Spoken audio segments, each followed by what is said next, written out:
Jerk Faces, it's your boy Andy, and you're watching Nocturnal Transmissions, brought to you by the Circle of Jerks podcast. It's a conversation you could be having during the day, but having at night.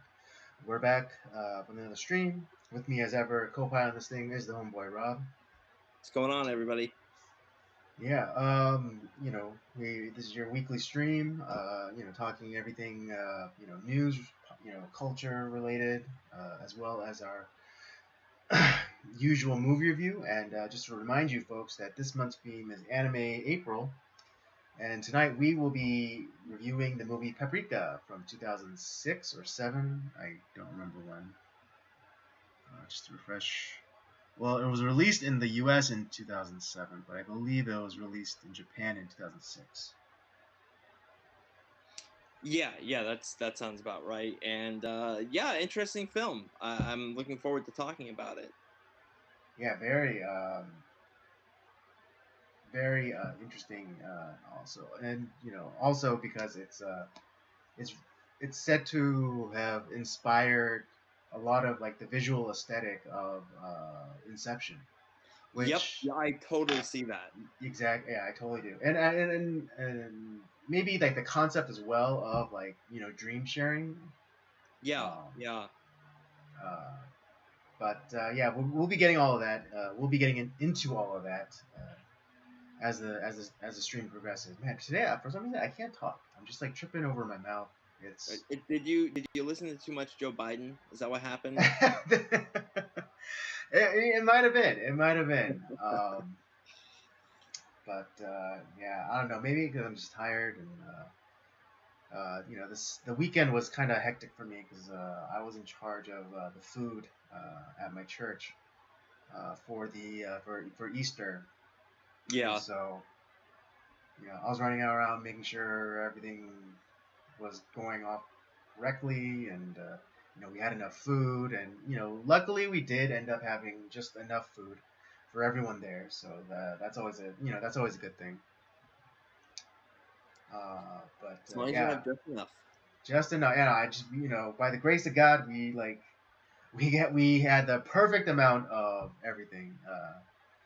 Right amount of although we did have an overabundance of salad, but you don't win friends with salad, Andy. I know you don't win friends with salad, Just but like you don't save anybody with salad either. Exactly, I know. Like when you're trying to tempt someone from off the ledge, you don't say, hey, I'll take you for a nice, juicy, a nice, crisp, refreshing salad.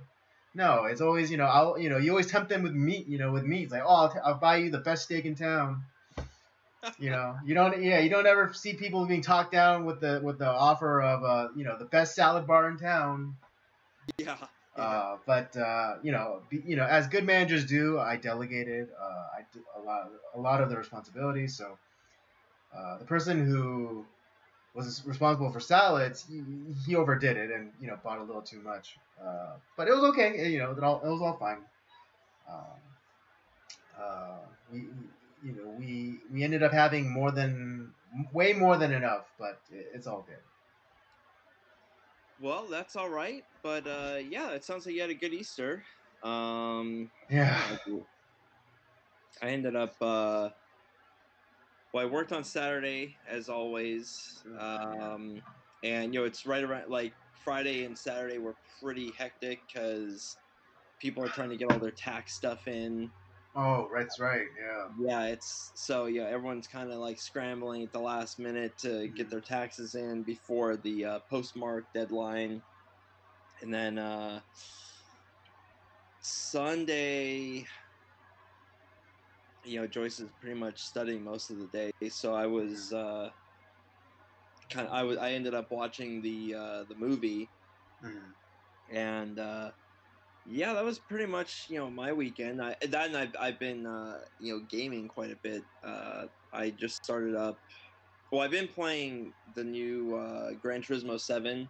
I've been playing that quite a bit, and I also picked up a game picked it up again, a game called Hollow Knight, which if anyone who has not heard of that game, if you remember our playthrough or my playthrough that I did of Metroid, it's kind of like one of those type of games where you're you're going through and you make like this incremental progress. You get somewhere, you get these power ups, and then you're able to open up other parts of the map, and you're able to kind of continue going forward. They call them Metroidvania type games, where you have like Metroid / Castlevania Symphony of the Night, and it's those type of games. Like you're going around this big map, exploring, figuring things out, fighting bosses throughout the game, and getting like new power ups and stuff like that. So that's kind of what I've been doing this weekend.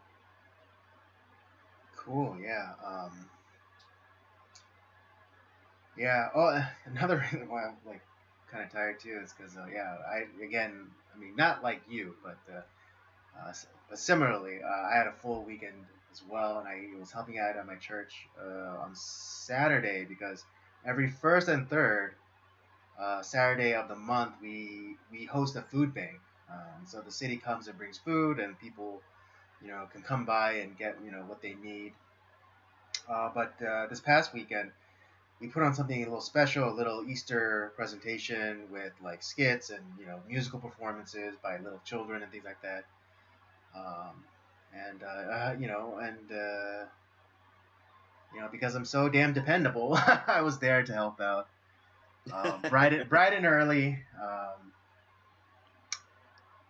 But it was all good. It was a good time. Even though I didn't get a chance to eat any of the delicious food that they had prepared, but I'm not bitter about that. Yeah, much. It's all right. But no, it was all good. I got to, I kind of got to, take under my wing this little kid, and his grandmother was really appreciative of me looking out for her grandson. So that's always nice. Yeah. Well, yeah. It seems like you had a pretty busy Easter weekend. Indeed, yeah. It's like, and then just before we started, I was taking care of some stuff last minute, and I was making calls, and and I was just trying to talk to people, and just like for some reason, I just kept getting tripped over like my words, and so it's kind of like it's just spilling over into this now. It's all right. It's all right. It happens. But so that's pretty good. Let's get into the topics of the day. But a bunch of interesting things going on right now. I think kind of politically, but also just socially. Yeah. I guess we'll just start out. We'll kind of start with the very first title topic, and that's downfall of the kingdom. And that is the massive backlash that Disney has been suffering ever since they came out against the Florida state bill, the parental rights and education bill, titled as the don't say gay bill. It never doesn't say that. It doesn't. Yeah, not the word gay does not appear at all in the legislature. Although they might, some clever activists might twist that and say that why don't they say gay then in the bill? Just never the never happy kind of people where it's like you're damned if you do, damned if you don't. Ever since Disney and specifically Bob Chapek, the new president of the Disney company, bent the knee to these woke activists, in his company. Man, I held out hope for like 5 seconds when that guy like came in. I was like, all right, like he's not gonna just completely give in to the craziness. Well, right, because I think like 6 or 7 months ago, he put out a statement saying how Disney is a for-profit company and we're not going to get involved in politics. And for a lot of people who just want to be entertained, that was music to their ears. That's all I want. I don't care about the stance of the political stance of people in a company or the company itself. Like, just make a good product. Yeah, just sell me the hot dog. Yeah, if it's good, I'll buy it. If there's stuff I don't like, well then it's not for me. But that doesn't mean that it's not for somebody else. Right. Like, I mean, it kind of goes both ways too, because like I'm not necessarily like buying things that that are conservative either. Like it's all I care about is a good product. At least But then again, like at least right. with But if something. if the company does so happens to share in my values, then that's just the bonus. That's just the cherry on top. Yeah, but I Like feel it like like if like I don't know, like a cell phone company, donates part of the money that I pay them for their service to like pro-life organizations or a soup kitchen or whatever, then yeah, that's that again.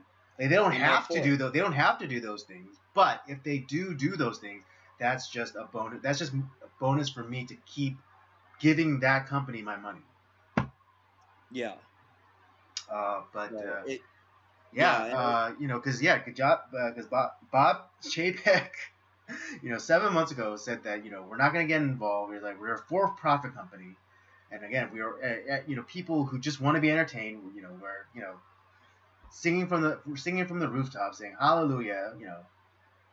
But all of a sudden this strong contingent within the company kind of strong arms dear old Bob, and like makes him like put out this hostage letter. That's what it is. It's like if you like it's obviously from like some sort of secret uh internal meeting or whatever. But if you could imagine, like it's a square, like how we're kind of squared up in the screen right now. But like if you could imagine on either side of like these two like butch lesbians with like rainbow colored hair and like a septum nose ring, and the Gestapo. yeah, the Gestapo on either side of them, and you just kind of like if you could just like zoom in, like you can see like the little like beads of sweat on his forehead. It's just like because he's obviously being forced to make this statement, and so And I don't think, and to be honest, I don't feel sorry for him in any way, shape, or form. But at the same time, like I don't think that he necessarily believes that stuff. right, But neither do I, which makes it all the more worse because he doesn't believe those things and yet he's still saying them. like I'm not saying he's like a conservative or a leftist. Like I just think Right. he's like, I just want to make money for the company. That's all. Exactly. I mean, yeah, and Bob Iger really kind of screwed him over because because everyone knows that Bob Iger had like these he had political aspirations. He wanted to be president, and so Yep. and that's partly why he stacked the deck at Disney with all of like these you know LGBT MOUSC type people. The mouse skaters. Yeah. The mouse gay tears, yeah. Yeah. But yeah, like because he wanted to show like his like track record. Oh, look at me! I hired the most XYZ elemental people, and and I'm and I and I empowered all these people, and that's what I'm gonna do for America. Blah blah bullshit. Uh, but so like yeah, so Bob Iger really just kind of like threw a monkey wrench into the system like on his way out. Um, but yeah, I mean maybe it's just like the authoritarian in me, but if those people came to me like they published the fucking demands list, and I'm not sure if they signed their name to it, but I would imagine that they are so stupid to and so emboldened to have put their names on it. I would have used that list and be like, you guys are fired. Yeah. Yeah. Because I mean, because it's not, and you can't, and some might say it's like, oh well, workers' rights or whatever. It's like those motherfuckers made demands of me. All right, they plan like walkouts and shit like that. They are disrupting Okay. my Fine. my business yeah, bye. Don't let the door hit you. In the mouse ears on the way out. And to be honest, actually, I don't really care if it does. Yeah, no, exactly. I mean, and look at the pitiful response of the so-called protest that against the Florida legislation. Like there was one lone protester, at the Walt Disney World. There was maybe like 60 people in Burbank here in LA, and maybe like another 30 people at Lucasfilms. Yeah, It's nothing. Here's the thing. If you like, if they make all these demands, like, well, that's not gonna happen. So you can either leave and quit, or you can keep working, like and you just do your job. That's how it's gonna work. And yet that's not what happens. They cave to, like, so because of a small minority of a bunch of cry bullies that demand all this stuff. Oh, yes, of course. Why would I? Because they don't want to be looked upon as these horrible people that are homophobes, which who the hell cares at this point? Because here's the thing: if those people quit, guess what? There are thousands of people that are clamoring for those positions. You're gonna fill that. You're gonna fill that vacancy in a heartbeat. Right, exactly. It's It's just like, and Disney. it's just why, and it's just, well, to give them a little credit, like I understand why, because that side of the aisle, or that contingent of that side of the aisle, we know they can get violent. We know what they are capable of. So I understand, like, if Bob Chapek didn't capitulate, who knows? Like they could have literally, I mean, I know, given their numbers, like at least like in terms of like employees, like it was pitiful. But the numbers that they can rouse up, like who are not, employees of Disney, to go and like and stage like a protest, a protest, quote unquote, is huge. It's amazing how quickly they're able to mobilize. So I understand. I understand the fear aspect of like kind of capitulating to that side, because they have been shown to use violence. They will use violence. Yeah, yeah. I mean, that's the other aspect of that. But it's just, I don't know. I just I don't feel sorry for Bob. Was it Paycheck? Cupcheck? Chapek, Chapek, yeah. Cupcheck. Cupcheck. Because like you said, he caved, and Yeah. maybe it's like it's not solely like his decision. Like maybe he's just trying to keep his job, but even then, it's just like, dude, man, have a set. Like just you're the freaking CEO. You have power. It's not like you're some middling Yeah. drone Yeah, and in this and this one of the board members, this woman, Suzanne Arnold, she's the one that put him up for the role, and so like you have people that are gonna back you up. yeah, and, It, and yeah, like, and she's like I think she's like the head of the board. I might be mistaken, but she's like the that head of the board, then right? there you go. That's you don't need to listen to these crazy lunatics. You're like, okay, well, we're not gonna do that, and like I said, you can either quit or you can just go back to work. Those are your options. Exactly. But yeah, just but the backlash too, from parents and I dare say patriots, was spectacular, because just a few days ago, at the Burbank office, there was a huge counter protest, and it was way more than 60 people. Yeah. You know, and they had like Gaston flags and and Trump flags, but they were out there, protesting against the indoctrination or the grooming of children, which I have to say, grooming is a brilliant piece of rhetoric. Um, Yeah, because that's because that's whether exactly what they're doing. Like you can sugarcoat it all you want. I mean, it's like the whole CRT, but calling CRT, but we're not calling it CRT thing, where it's like, potato or palm. Or this is an example that a YouTuber by the name of Sticks Hexenhammer uh, uses, but it's like like how they call CRT something else is no different from like if a potato, a pomme de terre, and some other you know uh, foreign language word for potato. It's still CRT, but you're just calling it something different. And it's and just the same as like this no don't say gay bill, that it's not that, it's about not grooming children. Yeah, and it's not only sexual grooming, although that is definitely happening. It's more than people want to admit, but it's Mm-hmm. also political grooming too, because because a lot of people that are our age who are like can think for themselves, which is becoming more less and less more Yeah, likely that it's that's it's happening. become it's becoming more rare. It's becoming rarer, but you start in preschool, kindergarten, first grade, the most malleable people, Yeah, who exactly. are And just you yeah, tell them, and for those of you and who just have a semblance of independent thought, like why do you think they're going for like kindergartners?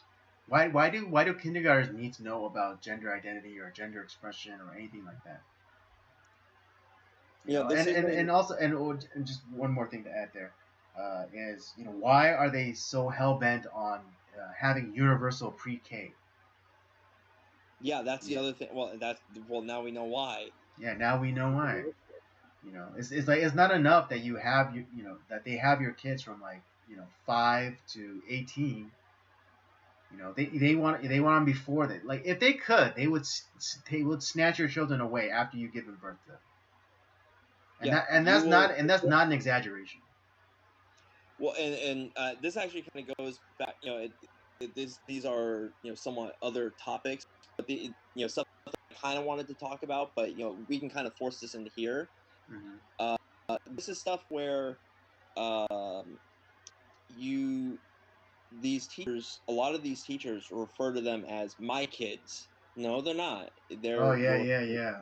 Yes, they are your students. You do have some sort of responsibility for them.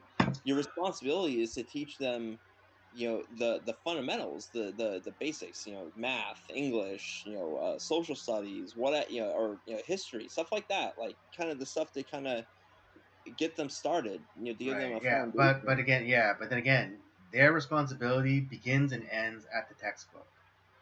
Nothing more. Not about how you're butt fucking your boyfriend Larry on your paddle boat, lake trip, over the Right. I weekend. mean, like, yeah, some of like these videos of these, of these teachers on like, Instagram or their Snapchat or TikTok, saying like, oh, well, then I can't tell, talk, then I can't, just talk about, me and, me and my, my boyfriend going and, hot air ballooning or whatever. It's just like, And no, frankly, I don't want to hear it, about like uh, but it goes just as how it's just the same as for a straight teacher, it's like no, you can't yeah, talk about how you and your husband, had a nice quiet evening, over the weekend and shared a nice bath and had some champagne or whatever. No, no, Brenda, I don't no. care about if it's not relevant. It's like so you have that going on, and then what you'll notice too is there's a really great uh, Twitter profile called the Libs of TikTok, which has been under a Yeah. lot of Oh, hot like there's water. actually some news about that, but I'm gonna let you finish. Well, what I'm saying is like their main goal is to expose these teachers, and they're not making stuff up. They're just Yeah, showing they're showing what them their own words. insane. These people are actual teachers in actual schools that are teaching kids and have control of teaching kids, and they're just showing you uh, uh, what they're saying. no editing, no nothing. It's just it's their TikTok. It's and that is now that it's not in a setting where it's kind of like the bubble that they set in where you have all this like Slay Queen, in the clafter that goes on with these crazy TikTok videos, but it's being shown to everybody, and a lot of people are like, that person's a teacher at my school. Fuck no, I don't want that shit. And a lot of parents are angry. It's like, and they're happy that it's being exposed.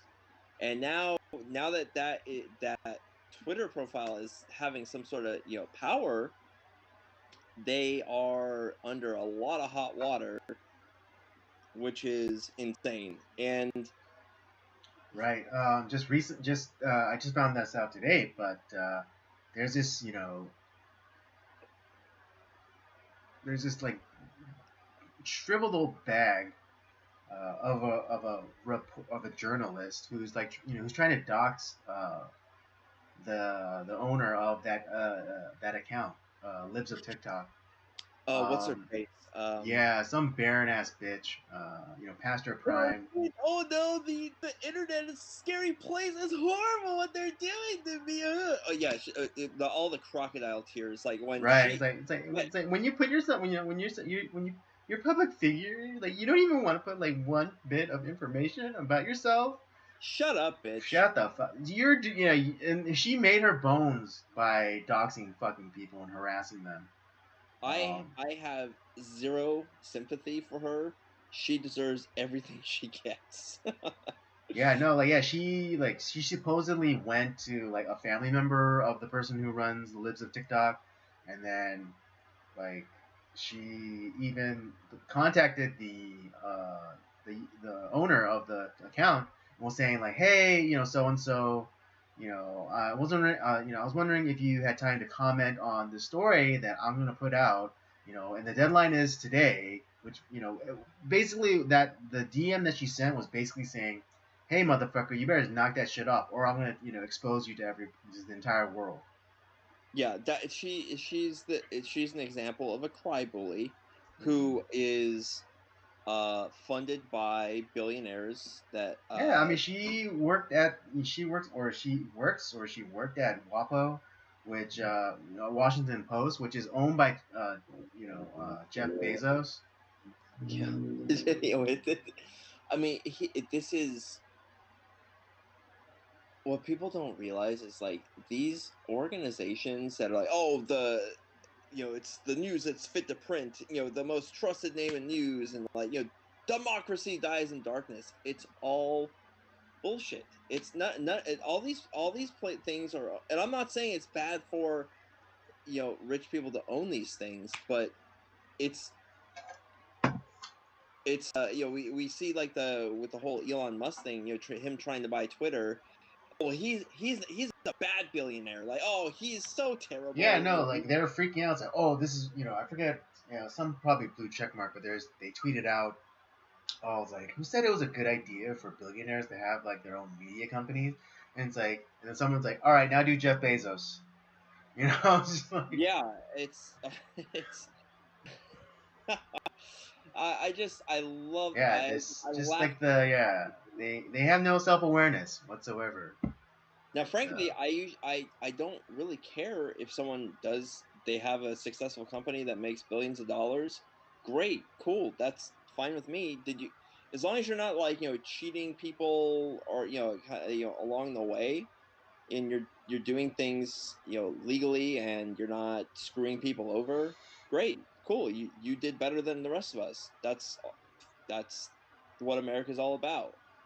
But a lot of these people, like Jeff Bezos, he has an agenda, and he's gonna control the news. He's gonna, he's essentially nearly monopolized the shipping industry. mm-hmm.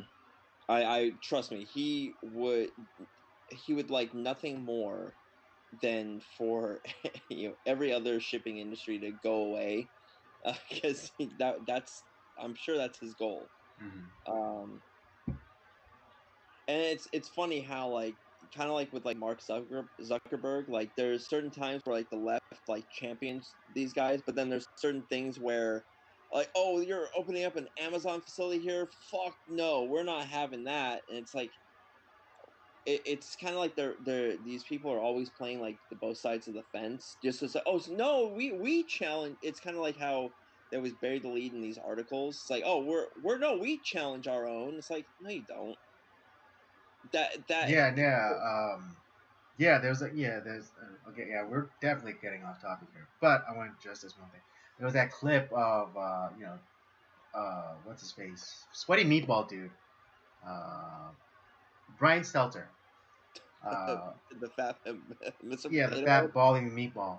Yeah, he was like giving some sort of talk, and like literally this college freshman like calls him out. Saying like, hey, you say that Fox is responsible for all this disinformation, but what about you guys? You're the ones who ran with, the Trump Russia thing, and then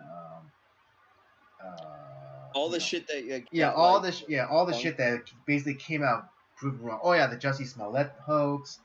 Um, Yeah. and he basically just like calling them out to their faces, and just like, yeah, it's like, you say that Fox News is like this huge purveyor of fake news, but what about you guys? You're the one who's like ran with all these fake news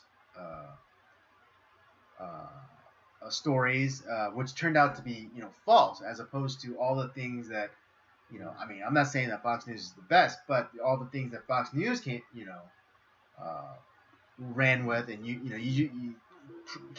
came out to be true, after some time, and after some investigation. At least Fox comes out. They at least stumble into some journalism every once in a while. CNN, like it's becoming far farther and few between, like where they're just uh, they're not doing anything. And Yeah, obviously now they have like their CNN Plus subscription service that nobody is signing up for. right. Yeah, I mean, I think at the end, because right now they're literally not making any money, because everyone is still on their 30-day free trial thing.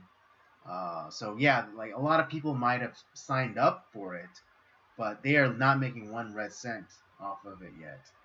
Nope. Um, and I mean, like, what, like, just think about like what are they offering on that? Is if it's just nothing more than just more of the same, as in, like, just like more Trump bashing, more, just pushing, stumping for the administration, then the why pay for it when you can get it for free on just regular CNN. I mean, technically, I know, especially now, like, because there is no, if you're paying for like cable or satellite TV, you're kind of paying for TV, but you're not paying for extra for CNN. It's So funny yeah, so now. there's no real incentive. But yeah, no, the reason I bring all this stuff up is because all these things are connected. Disney and these giant billionaire moguls that that have bought these news organizations. Notice how like they're always talking about the same thing at the same time, and like you look at all the tweets about like about what the topic du jour of the day is.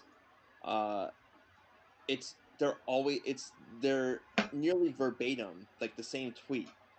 So people are wondering like, oh no, there's no collusion, there's no corruption. It's like, there is. It's these people are all saying the same thing nearly at almost the same time. Yeah, maybe they change a few words around, but that's it. Right. It's like that video that came out of all of like the supposed like local news stations, whatever, and they all said the same thing. Yeah, like Don't say I'm gay, don't say gay, don't say gay, gay, gay, gay. It's like what? It's what the fuck? It's yeah, like, but it's like, yeah, but the thing is, like, what you don't realize is, like, these local news stations, they're all like part of like some other larger affiliate network. So yeah, so they're all getting the same copy sent out to them, and they're all reading the same thing. And yeah, they'll like maybe tweak a word or here or two, but they're all essentially saying the same thing. Yeah, and there was a time where, before the internet age, where you could kind of get away with that, and these people did. But now you can't get away with that. Yet they still do it. They have not changed their game plan in 50 years. Yeah, and It's I think that's partly why Joe Biden keeps doing what he does, and basically telling lies about himself. Because because of his age and dementia, he thinks that no one could fact check him in real time. Um, but we can. So he says like, oh yeah, Lunchbox Joe from Scranton is like actually it's like, then why do you keep saying like your family's from this, or like or famously Joe Biden has been stealing political speeches nearly his entire career. And yeah, and I don't know if you've seen the video, but it's like it's from like a news story like from like the late '70s, early '80s. But it's like if they could fact check them back then what the hell do you think we can do today? yeah.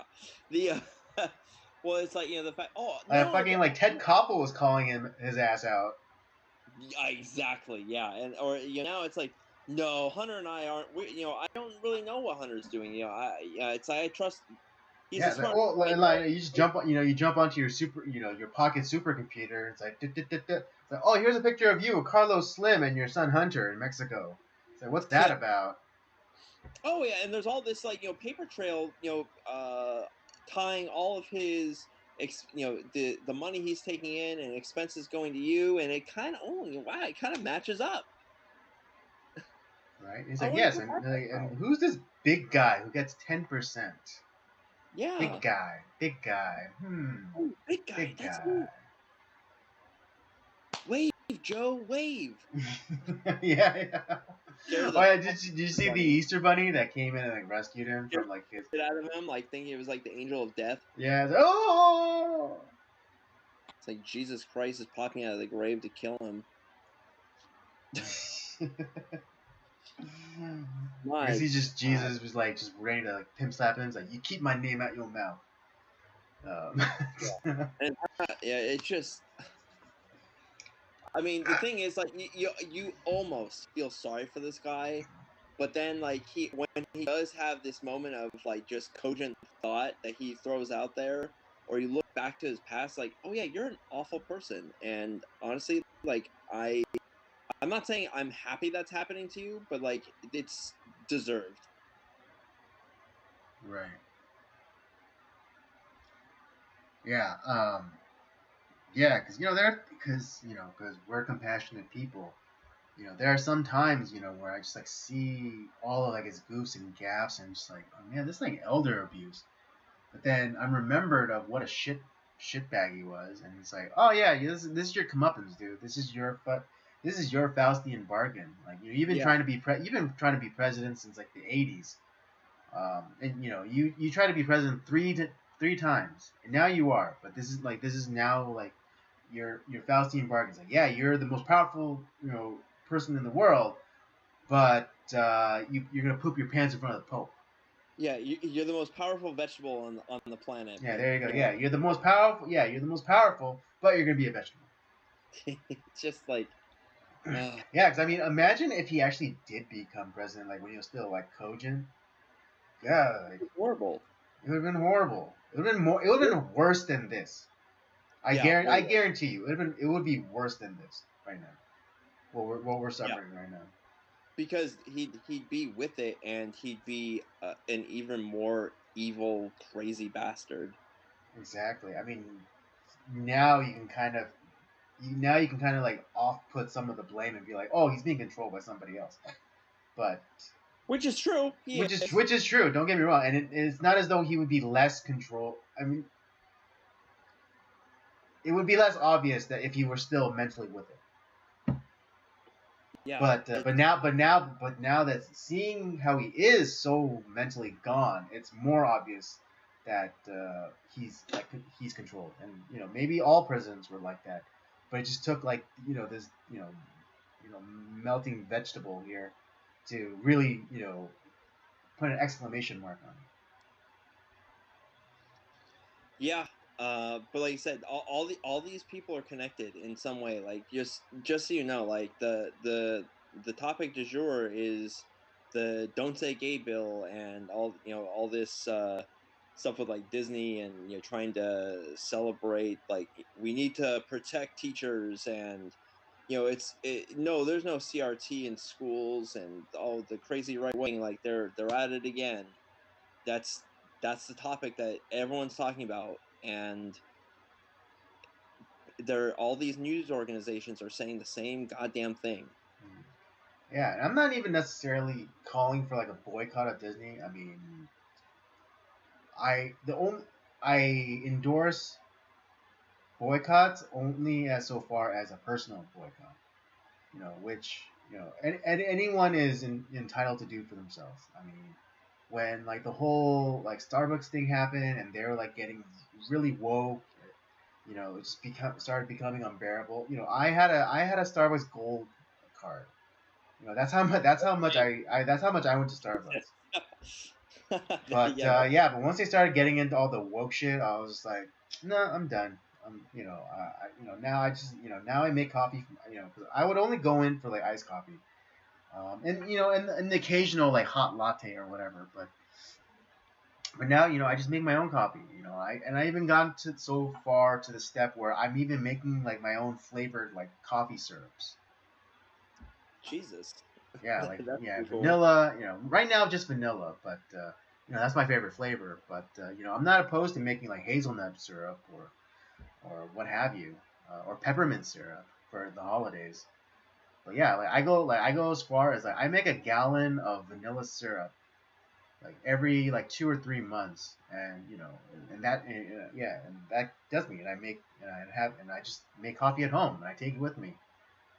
Um, If you come up with a business, you call it Cripple Coffee. I could, yes, cripple coffee. I like it, cripple coffee. It is. Oh man, I wish my disability was like leg related, because then I could be like the coffee that that you could stand for.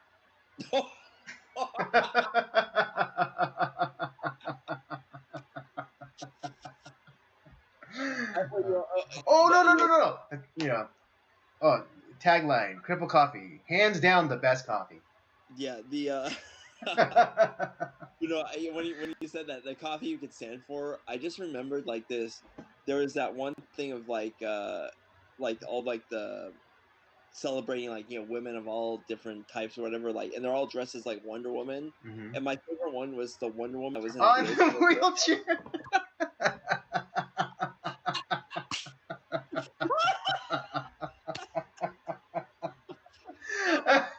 I laughed for a good 30 minutes Oh, just on that alone. yeah. I mean, yeah, more than the fat Wonder Woman, the cripple Wonder Woman, that was the best. The one in the wheelchair was Yeah. the best. Oh. Oh man, oh man, that does it. I can never run for a public office. Oh my god. I have a picture of that still somewhere. I know I do. Oh, I gotta look. Oh man, yeah. I mean, I can, I can never. Thanks to this live stream, I can never run for public office. Well, we can always be behind somebody. That's Yeah, that's dude. okay. Yeah, I totally be an ideas guy. Just put me on Yeah. just put me in the cabinet, and I will be the ideas guy. You'll be the silent partner behind the guy. Yeah, I'll be the guy behind the guy. Behind the curtain.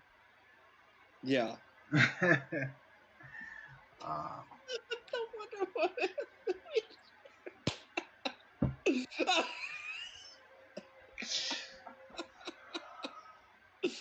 yes, because that's what I want. That's what I want my crime fighter to be. In a wheelchair. Oh, jeez. We are all Wonder Woman.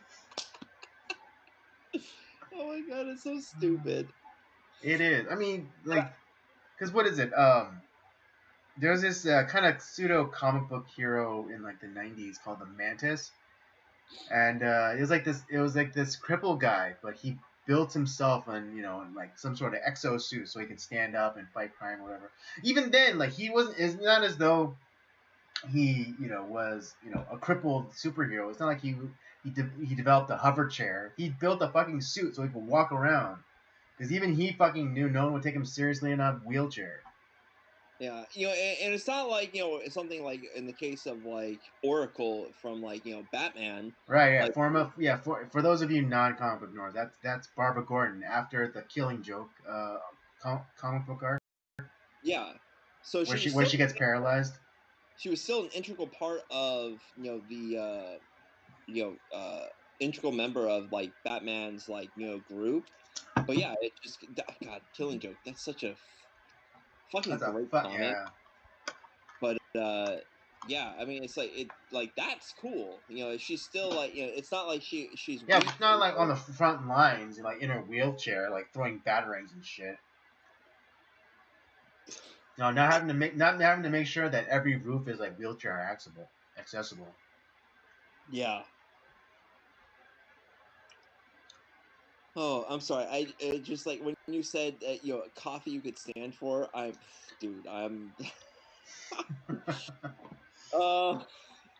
but yeah, I mean, kind of getting back to my point, is like, yeah, I'm not necessarily saying boycott Disney. I mean, if you want to, go ahead and cancel your, Disney Disney Plus subscription, and like, cancel your season pass for Disneyland or Disney World, whatever. Do what you want. I'm just not calling for a wide boycott. If you want to do those things, go right ahead. And I think and at some point, at some level, I do hope that enough people do it to send like a clearer message to Bob Chapek, and be like, hey, stop fucking around, and get back to work. Yeah, it's like, and I almost wonder if like what would it take? Would it take just stop going to like Disneyland and Disney World? Would it stop? Would it take everyone just kind of canceling their Disney Plus subscription? Would it take I think it's a combination of things. Like they would have to lose like enough subscribers to Disney Plus, and also like their park attendance would have to take a hit, as well as ticket price, the hit at the box office too.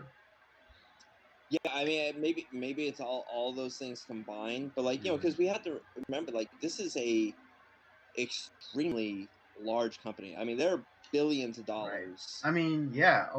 Just to add on, Disney's been mucking about so much that Florida is now even considering revoking their sweetheart deal. Good. Allowing them to kind of operate more or less as like a municipality. Yeah, good. And that's all the more I 100% support that.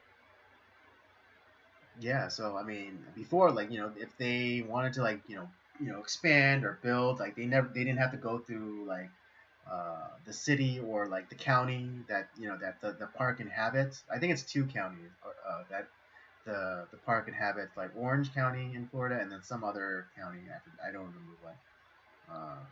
But yeah, like, if that, I forget what the bill was called, but if that bill gets rescinded, then Disney would have to go through both counties and get permission if they ever want to build any, like, as much as a hot dog cart.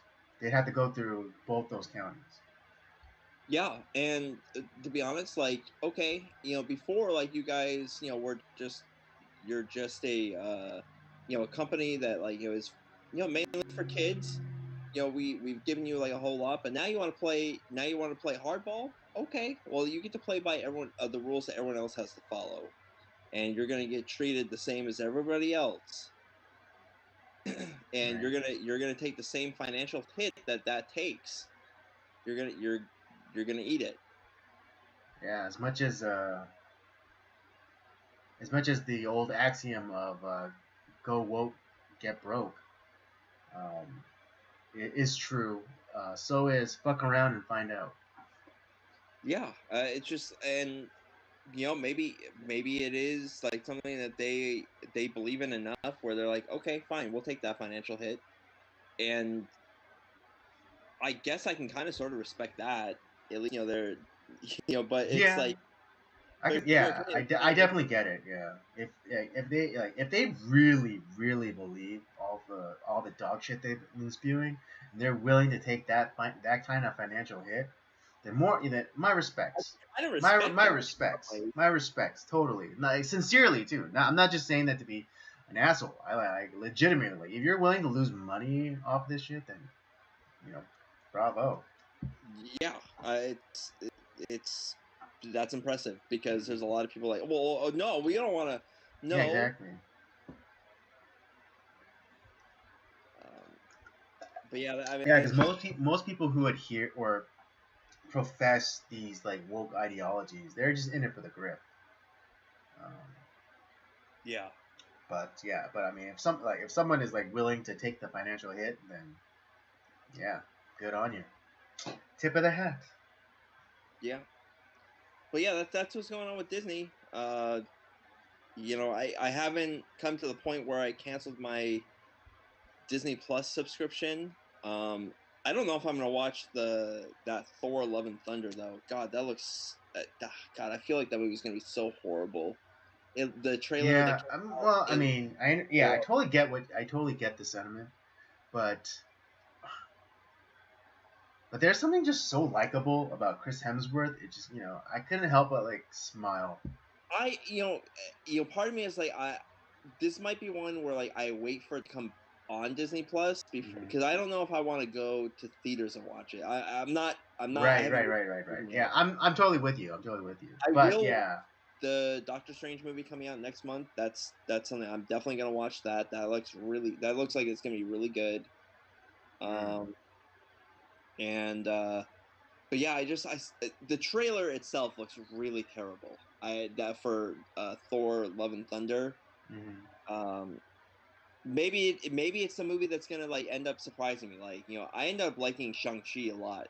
I didn't think I was going to like it. I only went because I got bugged by my wife to go watch it. I'm like, all right, if you want to go watch it, we'll go watch it. And then I was like, oh. Yeah, I'll give it to I'll give it to Shang-Chi because it wasn't as horrible as I thought it was. I thought as it was gonna be. I was expecting it to be dog shit, and it wasn't. I was like, oh, cool, all right. Yeah, I mean, I was like, this is like a servable, like kind of kung fu movie. Okay. I mean, was I blown away by like the story or whatever? No, but I was like, okay, this is I was entertained for however long the movie was. Fight choreography was good. Yeah, I mean, not as good as in Police Story, but what could be. But it's serviceable. It was good enough. Yeah, and I mean, and I saw the trailer for Love and Thunder, and I was just, I was like, I wasn't that impressed, but I don't know, just Chris Hemsworth is just so damn likable. Like, at the end when when Star-Lord's giving that speech, it's like, oh, like when I look into their eyes, I see family, and like you see Thor like slowly trying to catch eyes with Star-Lord, and it's just like. Yeah. It was so stupid, but it's like Chris Hemsworth is he has such good like comedic timing, and like he's just so damn likable that it just worked. It made me chuckle. And throwing Thor in with like the Guardians of the Galaxy it's perfect. I like it a lot. Yeah, I mean, I've expressed like my problems with what they've done with Thor, particularly at the end of the Endgame, but because it's so weird. It's because he keeps going on like these journeys to like find himself. It's like at the end of the movie he always finds himself, and then the next movie he has to find himself again. It's just like, how many times can you do that shit? See, the thing is, like, because I kind of liked what David Brana did with the original Thor, and did he do Thor: Dark World as well? He didn't. I don't think he did. I don't remember if he did the direction for. Yeah, I did. I know for sure he did the first one. Yeah, and that's why the first one was like so like Shakespearean because of his influence. And thank God for that. And that was I felt like that was a really good movie. I actually didn't. A lot of people hated Dark World. I didn't. I actually thought it was pretty good. And then then you bring in a new director. No, not by Kevin Branagh. The second one was too. No, wasn't. It was directed by Alan Taylor. I don't know anything about that guy. Yeah, I thought you might have known, but no. No.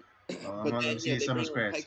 Oh, he's done Lost, The West Wing, 6 Feet Under, Sex and the City, The Sopranos, Game of Thrones. Probably like just kind of guest directing. Probably like a TV. Boardwalk Empire. He did Boardwalk Empire too. Okay, yeah. I've seen his work then. Yeah, you probably seen his work, but just not familiar with the man. Yeah. But then they brought in Taika Waititi to do Thor Ragnarok, which was a great movie. I mean liked that one. Yeah, if anything, it definitely brought out the. It allowed Chris Hemsworth to like capitalize on his like natural like comedic ability.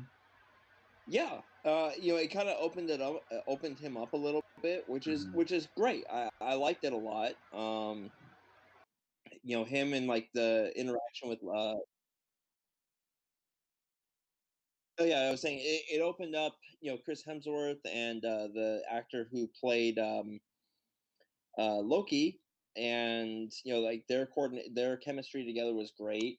So I really liked that part of it, and kind of like the revealing of some of Odin's past sins.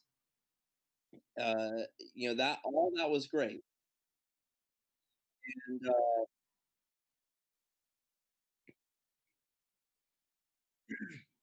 so Thor Ragnarok was like a fun movie, and when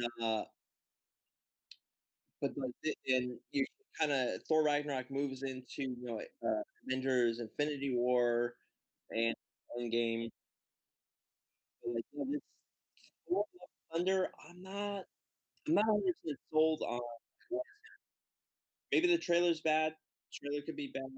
I will probably eventually watch it just because I do like Chris Hemsworth. I do like the Guardians of the Galaxy.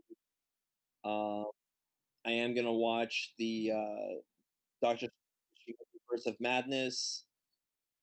All that stuff I'm probably gonna watch eventually. It's not like where Captain Marvel, like where I absolutely hate Brie Larson and I will not watch anything she's in because she's so unlikable. Right. At least like with Thor, they've built up enough credibility with that character that like I'm willing to at least go see it. To at least see it just to see like maybe I'm gonna hate it, maybe I won't. I don't know. Maybe the trailer's just bad. That's definitely a possibility. Maybe, and I'm willing to let go of like the whole like Jane Foster thing. And like I said, maybe that all what we've been hearing, and like what we see in the trailer, it seems like just this discombobulated mess. Maybe it makes sense in the movie. I don't know. And it's like we're like, okay, it's not like trying to do something just to girl power it up. Maybe it is something that's more of a natural flow and like what happens. Maybe it's not something that it's like a permanent like Thor longer Thor. Now it's this person's Thor. Yeah, I just think it's just really weird that they're just still gonna call Jane Foster Thor, and not come up with some other name for her. Like instead of calling her Thor, she could have been like Lady Lightning yeah, well, something other than just lazily calling her Lady Thor. Something tells me that there's gonna be something more to it than what we see in the trailer. I just don't know what it is yet, And Right. I mean, again, yeah, I'm with you. I'm hoping that they take it like they do something more creative with what they did in like the comics, and just lazily refer to her as Lady Thor. Yeah. But yeah, I mean, because again, it's kind of like the charisma of Chris Hemsworth that compels me to check this movie out, but maybe not like in theaters. Um, as like you said previously. Uh,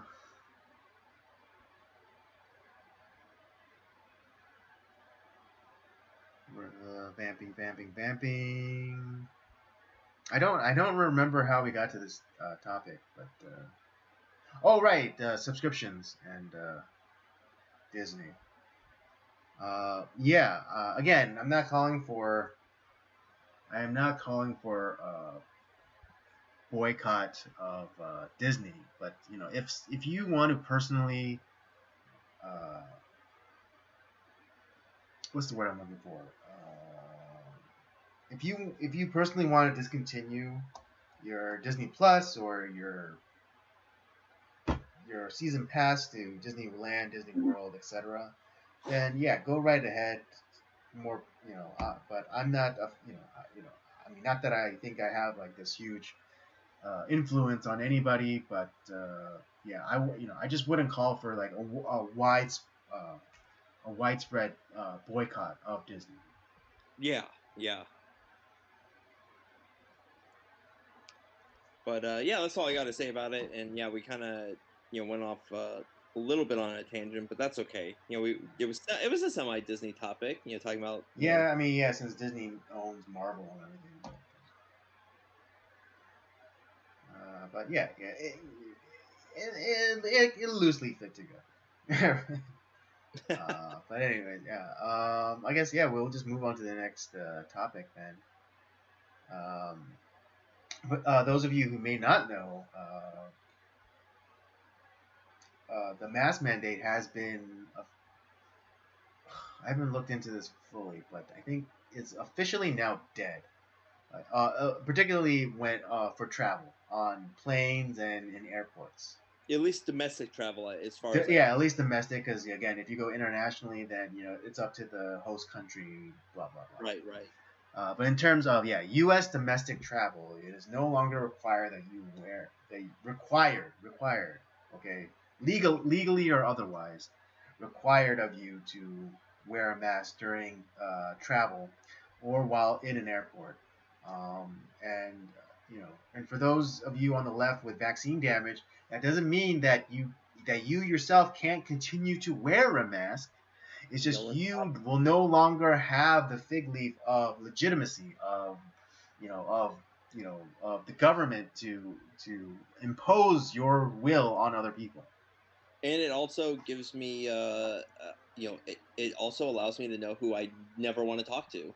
Exactly, because again, yeah, because on a plane ride, you can be seated next to who knows, but like now like people who continue to wear their masks, it's like yeah, we're not gonna have anything to talk about, so just put your earbuds in and just take a Dramamine and just knock out.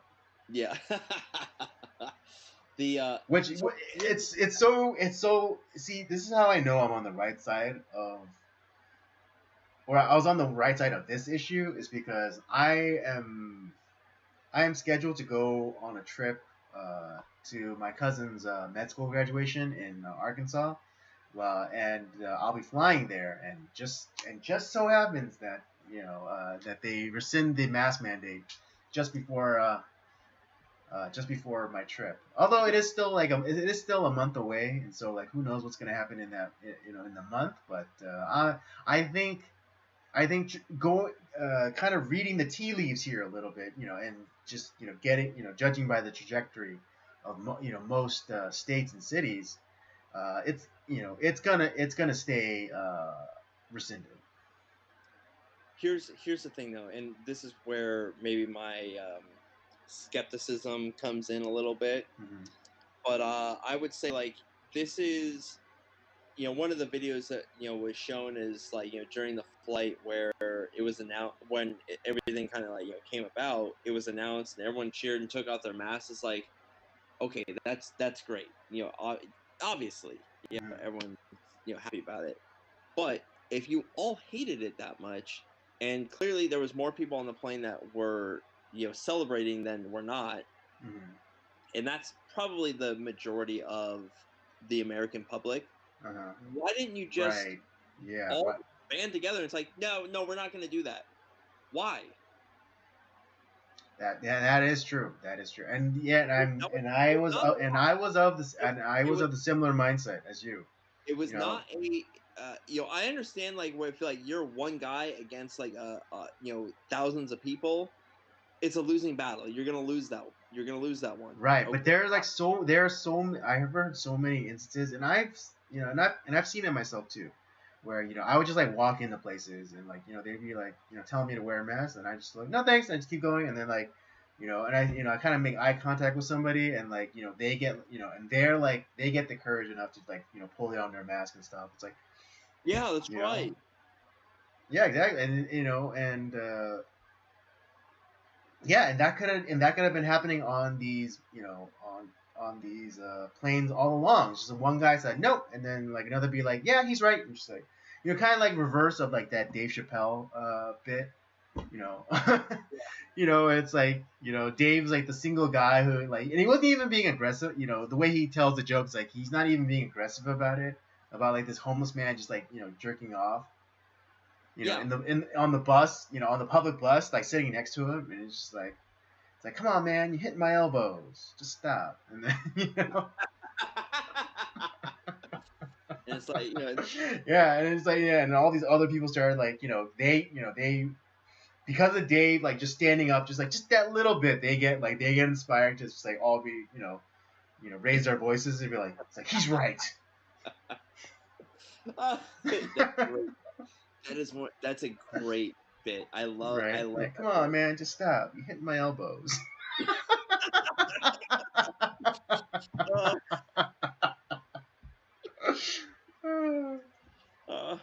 But yeah, you're totally right, because it's like, yes, they should have just taken off their mask, and just like everyone should just taken off their mask and be like, what are you gonna do? Throw us all up? And here's the thing, because this is where I go back to like, now, had Congress, as much as I would have protested it and I would have voted against it, had Congress actually like done the work to propose a bill to codify a law about like, hey, you need to have like this for air travel, and it got passed. Okay, now it's a law. I don't agree with it, but it is the law. There's not really anything I can do about it. I can protest, sure, and I can do my own little thing, but there's really not much I can do about it. But people are just like, and this goes back to the idea of like, Loki saying like, you people just are yearn to be ruled, which is so true, because the federal mandate, that's not a law. It just Joe Biden shouting in the air like, this is gonna happen. Okay. Right. I mean, yeah. Like for those, like, yeah, people don't like. Yeah, that's how like the American education system has failed us, is that we don't even know the difference between what a law is and what a mandate is. A law is agreed upon by the legislature, which the people elect to represent them, and then they carry the the force of the consent of the governed. Whereas a mandate is just a very strong suggestion. And again, a thought leader that I've been following for a very long time, but Owen Benjamin has been saying it this whole time. It's like the mandates are an offer. It's like wear the mask or XYZ. Yeah, and well, and here's the thing. And also, if you're celebrating, which that's fine, don't reward. We have elections coming up. Don't award these people. This mandate didn't just end for no reason. These people know that it's unpopular. They're losing. They're losing on all fronts. All these leftist, politicians, they're losing on all fronts, and right. they don't know it. They're losing And so, economically, foreign policy, um, uh, everything. crime, um, infrastructure, homelessness. They're losing on, like you were saying, they're losing on everything. So don't award these people again. Come November, don't vote for them. Doesn't matter. It doesn't matter if like they're the ones that ended the whatever mandate or ended whatever stupid issue that like we're not going to do that anymore. No, don't reward them. Don't vote for these people. Or if some fuckery does happen and they do try to reinstitute the mask mandate, just say no. Don't comply. Just don't comply. Because if you go again, it's the whole thing about like rape. When does it become rape?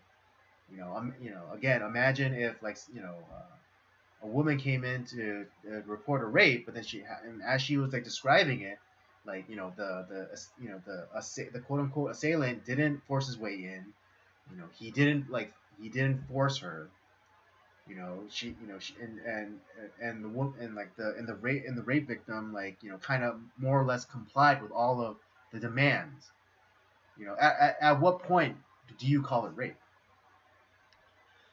Yeah, it's and so it's just like, if these people, if the government tries to pull this again, they're like, oh, what, oh, we're having another spike, without showing you the numbers, because right now the infection rate is super low. It's like statistically zero right now. The amount the amount are ending. Yeah, the amount of infections right now, it's like statistically zero. I'm not saying that nobody's getting infected, but in terms of population density, in terms of per capita by population, it's effectively zero. I've noticed a lot of the homeless encampments, at least in our city, have been kind of like moved somewhere else because I don't see them. Yeah, actually, you're right. Yeah, because my church does like homeless outreach. A spot that we hit for a while, we noticed just like last month, like a lot of the trailers were cleared out. Yeah, exactly. And I'm sure that's not by accident or just like the government deciding that it's going to do something about it. It's political for sure. It's an election year. They want to be the current the sitting politicians want to be seen as doing something about it, and so they're just doing like this huge like shell game thing where they're just moving the homeless around up until November, and then November comes along, and it's just, if you're stupid enough to vote them in again, you're just going to be like, oh, I'll go back to what you're doing. Foreseeing these circumstances yet again. Mm-hmm. It's like I said, it's 2 weeks ago. I said on this stream how the administration, the Biden administration, here's what they're going to do. They're going to tell you that it's Putin's fault that we have inflation, that we have all these shortages, that we have all this stuff. Not 2 weeks later, Jen Psaki goes up and she's like, "Oh, it's the Putin price hike. That's why everything's going on." It's like no one else was saying. No one else on Fox News or any of these other channels or news websites or whatever were saying that until it actually happened. You got tomorrow's news today. Essentially, don't reward these people. Don't buy into their crap, because there's gonna come a time where actually it wasn't Putin, it was because of our own dumb policies. It's because they're hiding something else. You don't stop rewarding these guys. Stop voting them in. And if they're gonna make more mandates, it's just don't comply. we outnumber these people, and we can just say no. Right. It's like that character Rorschach in Watchmen. It's like I'm not locked in here with you. You're locked in here with me. Exactly. So it's just like I think the politicians, they are not sufficiently afraid of the public. You know, we gotta put the fear. We have to put the fear into them. You know, and again, and you know, Susan, if you're listening, I'm not calling for harm to be visited on these politicians. I am merely stating that they must learn to respect their constituency. No one's calling. I'm not calling for no death threats. No threats of any kind. It's more of like, these people are our employees. We vote them in. We can vote them out. But they've grown comfortable in thinking that, because they've been there for 500 years. That I mean, Dianne Feinstein has been a senator in California more than my entire life. Yeah, double my lifetime. Yeah, that's shit that like I can't stand that shit. And what has she done? Like what? She's like in her late 80s, going into her 90s, and I think she just put out a press release saying that she's gonna be running again in her fucking 90s. Jesus Christ. You're too fucking old, You've been in office for too fucking long. You're too fucking old, and you allowed a fucking Chinese spy to work for you for 20 years. And here's the thing is, though, I don't think that it's kind of like the, who could have foreseen, like, that this, spy came in? It's like, I have a feeling she knew all along, and she just didn't give a shit. It's more of like, she probably got, bought off to like, hey, you give us a few of these secrets, we'll have a driver for you, and we'll just pay you extra money, to fund your campaigns. Probably, yeah. I mean, it's probably the whole like the Eric Swalwell thing with what's her face, Bang Bang. I'll pay you with pussy. There you go. You just give me your secrets from like your. Yeah, or you give me your influence, during votes, on certain proposals or bills. And I'll let you fart on me. Yeah, gas bag, Stallwell. There's a nickname in there. Though I had to say, Andrew Clavin came up with the best nickname. He called him Fong Fong and Fart Boy. Okay, that's surprising. That's a lot more crude. That's a lot cruder than I would expect from Andrew Clavin. Still funny though. Don't get me wrong. Still funny, but more crude than I would have expected. What? Oh my god. Yeah. But yeah, I mean, the title of this section says itself. Free to breathe about the cabin. I know I should be more happy. I know. I mean, I get it. I'm with you, dude. I'm totally with you. This should be a win, and it's not as though, it's not as though that that the government decided. Well, maybe it was that it was. It's time for us, to be mask free, or maybe they're just doing politically for political points so that they don't get ousted in the next election. But a lot of people have been making hay about this, and I do want to give credit to those people who kind of like your Daily Wires and such who are fighting them, the jab mandate. I'm actually proud of, like, because guys like us, we don't technically have a whole lot of power, and we're making our inroads where we can. Mm-hmm. But these guys do have a lot of power, and they're actually using it in a good way. Mm-hmm. And so I'm like, yeah, that's great, and that's why I don't always agree with them, but I do support them in their fight because they are doing the right thing. Mm-hmm.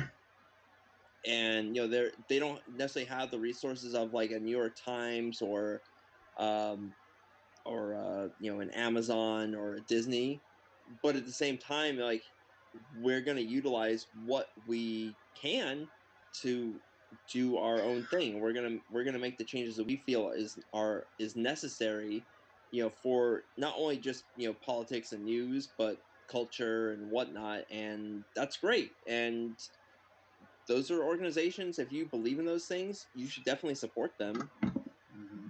Again, yeah, kind of like to the beginning of the stream, where we don't need businesses to share our values.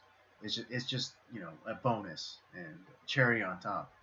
Um, and seeing as how the day like outlets like the Daily Wire do align with our values more or less. I can with in clear conscience support them.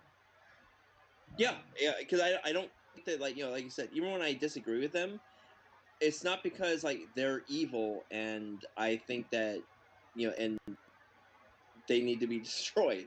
I don't think that. I think that they do have like the right mind and right heart and things. And yeah, everyone's gonna disagree at some point, on certain things. Like the whether it comes to the culture or politics or whatever, that's fine.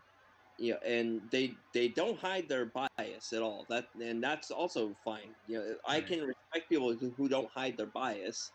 Exactly. I mean, yeah, just like so similar to us, like we have our biases, but we're upfront about it, and Yeah, people can take it or leave it as they will.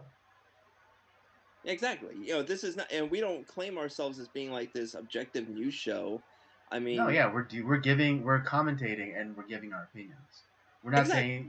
We're not saying like, oh, here's the here are the facts, right down the middle, and you come to your own conclusions. Like, no, we definitely have a particular We're bent. not trusting Uncle Andy and Robert. It's Yeah. that's Yeah, not what. yeah, we have a bent. We have a specific perspective, and we give it to you. And you could, I think, however, I think we do a good job of giving you kind of like the meat and potatoes of the topic, but then also giving our own 2 cents, Yeah, which I think is is fine. If you like want to just be straight news person and just give the facts and the details of it, and let the person just come up with their own conclusion, that's good. That's fine. But we need. we're doing that too, but we're just giving you the benefit of our perspective. You could disagree with us, yeah, but we're not saying that you have to agree with us. Yeah. And like I said, Andy's always trolling for the hate comments. I know I am. Why do you think I keep saying nigger and faggot and making fun of fat chicks? We're all wondering. Oh, that'll never get old. Yeah. We're Yeah. all We're all Wonder Woman. Oh. Oh man, tonight's a good stream. There's a lot of laughter here. It's a good stream. It's a good stream. I had that picture stuck in my head. I think, and I think I know which one you're talking about. It's like, it's like not like, it's like kind of like very soft, kind of like kind of like a Cal artsy style. Yeah, right? Yeah. Yep. Dude, I'm gonna try to find that. I know I have it somewhere on my phone. I know I do. So I'll try to see if I can find it again.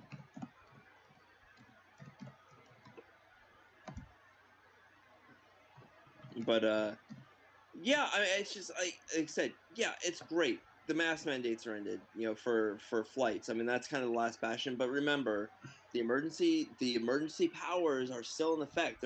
They've been they have not been, and the emergency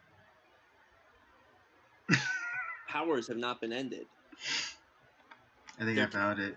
Effect, but they are relinquishing that little bit and ending the mask mandates. Right. So Oh yeah, that's another thing I do want to address is that I can't like you know I'm not necessarily like jumping up and down and popping party streamers, uh, because I know that this victory was won.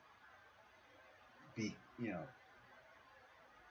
I mean again, not to downplay any of like like the bigger companies who like you know took the government to court and all that stuff, but it just didn't. It doesn't feel earned. It's not. It wasn't won because of mass. Civil disobedience. It was just more like we're quietly waiting. It's like twiddling our thumbs, just waiting for. another 2 weeks. Oh, another 2 weeks. Oh, another 2 weeks. Yeah, And precisely. It's just like it's a no. It's and like you have those videos of those people like going nuts. But it's always on the other side. But it's never like you see like one person take off their mask and it's like no, I'm not doing it, and then you see like the domino effect of like all these people, kind of like in Dead Poet Society, Captain my Captain. Yeah, you're right. You know. I mean, great. I wish that would have happened because I would have been right there. But I always feel like it's like that one salmon, swimming upstream against a bunch of other salmon. It just it's Yeah, such I a mean, pain in the it just doesn't feel earned. Yeah. And again, not to throw shade at all the people like behind the scenes like you know what is it with the lawsuits and and fighting against this in the court system. Not to diminish any of those efforts, but It's like Robert the Bruce when like the Irish don't fucking show up. kind of, yeah, or like or at least like when the nobleman like kind of abandoned William Wallace. Yeah, it's just that's It's exactly. just and I understand, and I totally understand the idea, just like because we all have to make those kind of calculations. Is it worth? Kind of like the idea of like, is it proper for me to draw my sword right now? And I would argue that it's not always. There are times when you should draw your sword, but but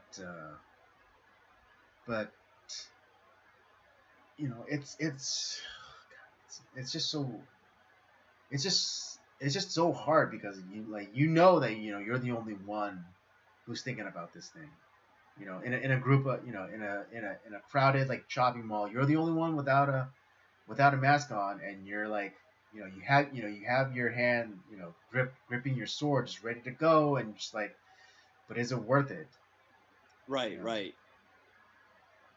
Uh, so like I totally understand that because I've had many of those instances, because I when I was helping out with the various like homeless the food ministries at my church. It's like, is it worth getting into like the stupid debate about mandates versus laws, and it's like with an employee who's being paid minimum wage, and it's like not their responsibility either to enforce this, and it's like, and they're not even not even being paid to enforce this. So it's like really yelling at the wrong person. It's like, is it really worth it? I'm not. That's the thing. I would never do that to like the kind of like the random like waiter or employee at the store. It's Yeah, not yeah. their. Neither would I.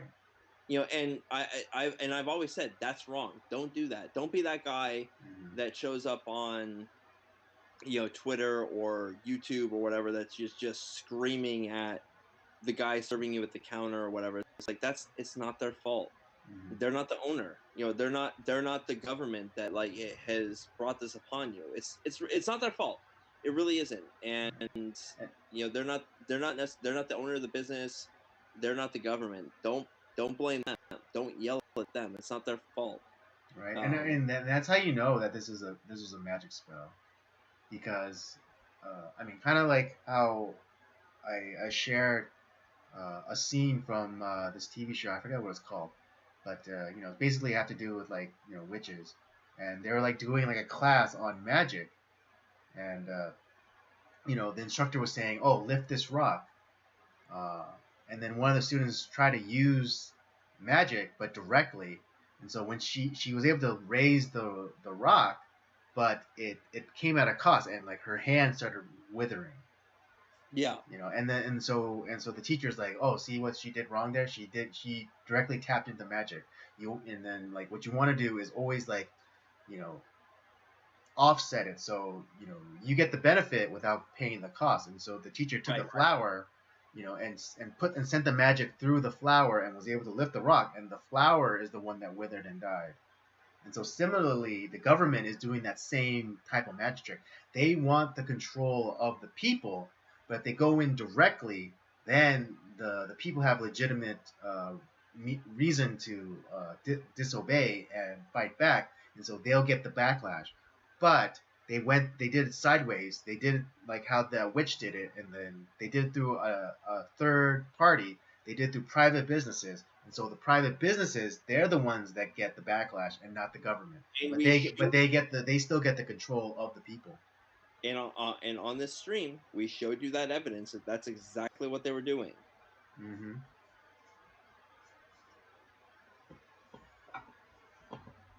And it's weird because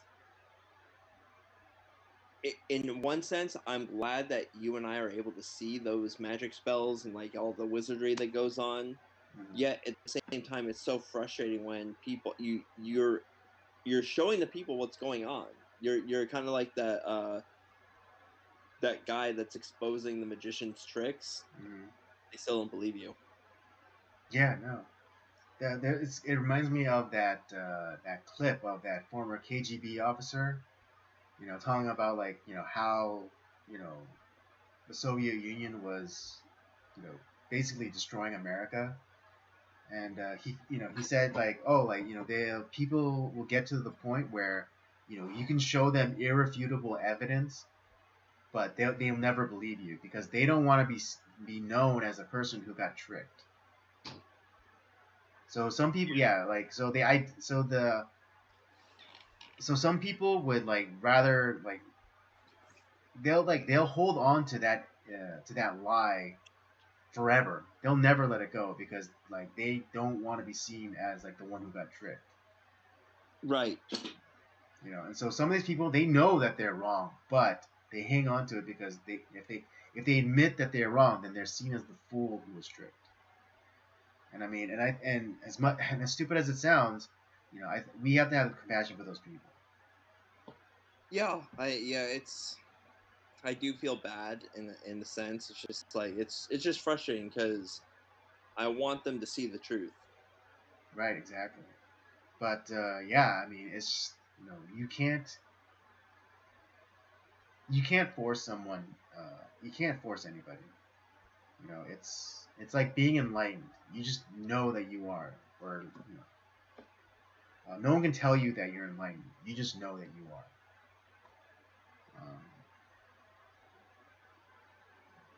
And so yeah, and again, I'm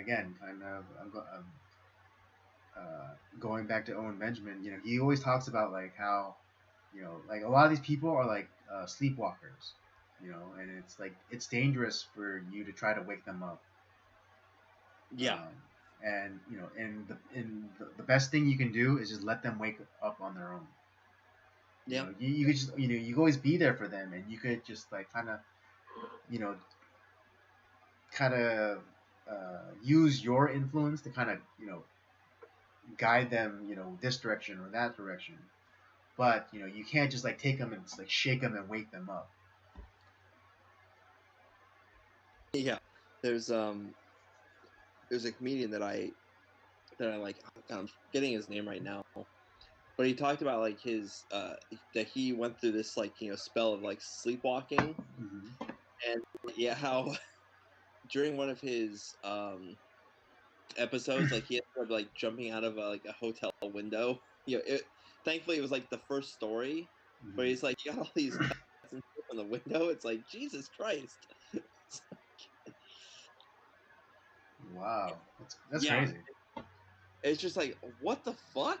That dude, that's when you know you have like that's like you like whatever like normally like should keep you like asleep during like while you're dreaming. It's like whatever like chemical that like your body produces to keep you like still while you sleep. Right. Not being produced in his body, so he was moving around while he was dreaming, and they would it came to the point where they actually had to strap him down to keep him from moving. It's like, Wow. God. Yeah. There. Yeah. Your body does produce that paralyzing chemical. So like, yeah. So you don't act out your dreams. Yeah, Essentially. and then there's like that like where you're still dreaming, yet you're also like sort of just awake, but that chemical is still in your body. So it feels like you're almost like suffocating, being like held down or whatever, and like you can't lift your arm or your legs, or it's even like sometimes like where you feel like you can't breathe. I don't know if Oh you've ever yeah, that's like sleep paralysis, God, or or that, or scissor locking. yeah. Oh God, that is the worst thing ever. I've had so many episodes of that. I it's I it's think I've only had like that experience like twice. I've had that multiple times. It is terrifying. I hate it so much. Yeah. Well, I mean maybe I'm blessed because I'm a very deep sleeper. I haven't had it in like at least a year now. Mm. But God, I used to have it all the time. It was so terrible. I hated it. Mm. Yeah, and that's kind of how I know about this stuff now, because like I was like I gotta look this up because it's driving me nuts. Like, am I do I have a problem? It's like Yeah. Well, yeah. I mean, I've heard about scissor lock and sleep paralysis myself, third hand or fourth hand, of course. But I heard it like because of church, because you would hear these stories about these people who were sleeping and all of a sudden like they can't move and like they see like these dark like shadowy figures, and like they can't do anything, like they literally can't like move their bodies, and like they just see like this shadowy figure like inching ever closer to them, in bed, and like they have to like invoke the name of Jesus, and like all of a sudden like it's gone, and like they're able to move again. yeah. Well, and honestly, like I can't say that it's not a scientific thing, but it certainly helps. Yeah. Like Although saving from interesting. this horrible like calamity. Like it sucks. I hate it. Yeah. Again, like It I've never experienced like maybe like I've experienced like maybe like the sleep paralysis thing like maybe twice, but I never like had like that scissor lock feeling and like seeing uh like a shadowy figure. Although I did have an experience where I did see a shadowy figure, and like had red eyes, and it was like coming closer to my bed. And then I was able to, and then I got jolted. And I freaked out, and I was like, ugh, like then I jolted. But then when I woke up, it turned out that it was my mom, and she, and at that time my mom was working night shifts at her job, and and then she would come in to my bed at, in my room at night to check in on me. yeah. Yeah, but it's so weird that like I saw her as like this shadowy, like almost demonic shadowy figure with like glowing red eyes. Well, I can't think of any better transition to our movie review than talking about like weird dreams, because Yes. that's exactly what this movie is dealing with. This is one insane anime film. I I love it. It's great. It's just like, but it's also like, yeah, it's terrifying. Yeah, absolutely. All right. So yes, you're right. No better transition than what we were just talking about. So let's get into our movie review, and we'll wrap it up. I'll hit everybody with the synopsis, and we'll get going. I just remind you guys again, this month's theme is Anime April, and we are reviewing the movie Paprika from 2006. Dr. Atsuko Chiba works as a scientist by day, and under the code name Paprika is a dream detective at night. Atsuko and her colleagues are working on a device called the DC Mini, which is intended to help psychiatric patients. But in the wrong hands, it could destroy people's minds. When a prototype is stolen, Atsuko Paprika springs into action to recover it before damage is done. Yeah. This was a.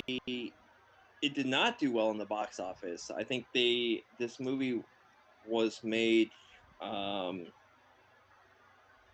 It was 2.6 million dollars. Mm-hmm. It made less than $1 million, so it definitely didn't make its money, which is kind of bad. Like, I feel bad because like this movie is really good. It's the last movie. The director Soshi Kon. This is the last movie he made before he died. He died 4 years after this movie was made. And like I said, it received well critically. It just didn't, for whatever reason. I don't know if it was like how it was promoted, or how it was released or whatever. But yeah, it just did not do well.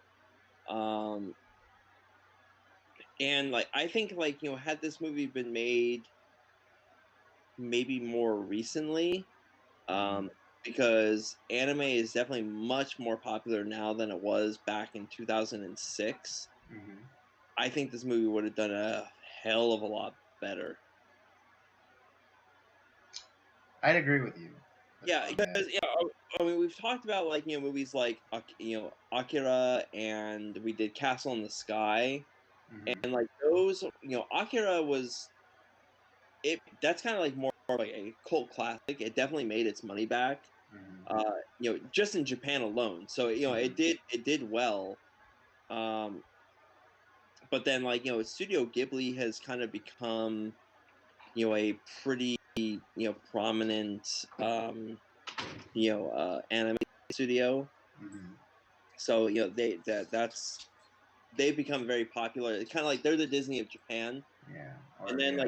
like this movie, should have, had this been done 10 years later, had this been done in like 2016, I think this would have been like much more well received. Maybe have been like released differently and done a lot better.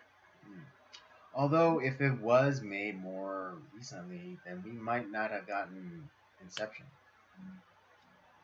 Now that's true, and that's Which, yeah, where which I think Chris Nolan does acknowledge. attribute. I think Chris Nolan does acknowledge the premise of Inception to this movie. Oh yeah, I mean I could this be this wrong, but now, like I said, I'm glad it came out when it did. It's a great movie. mm-hmm. I just I wish it had more success than it did. Mm. Because I to be honest, I didn't hear about this film.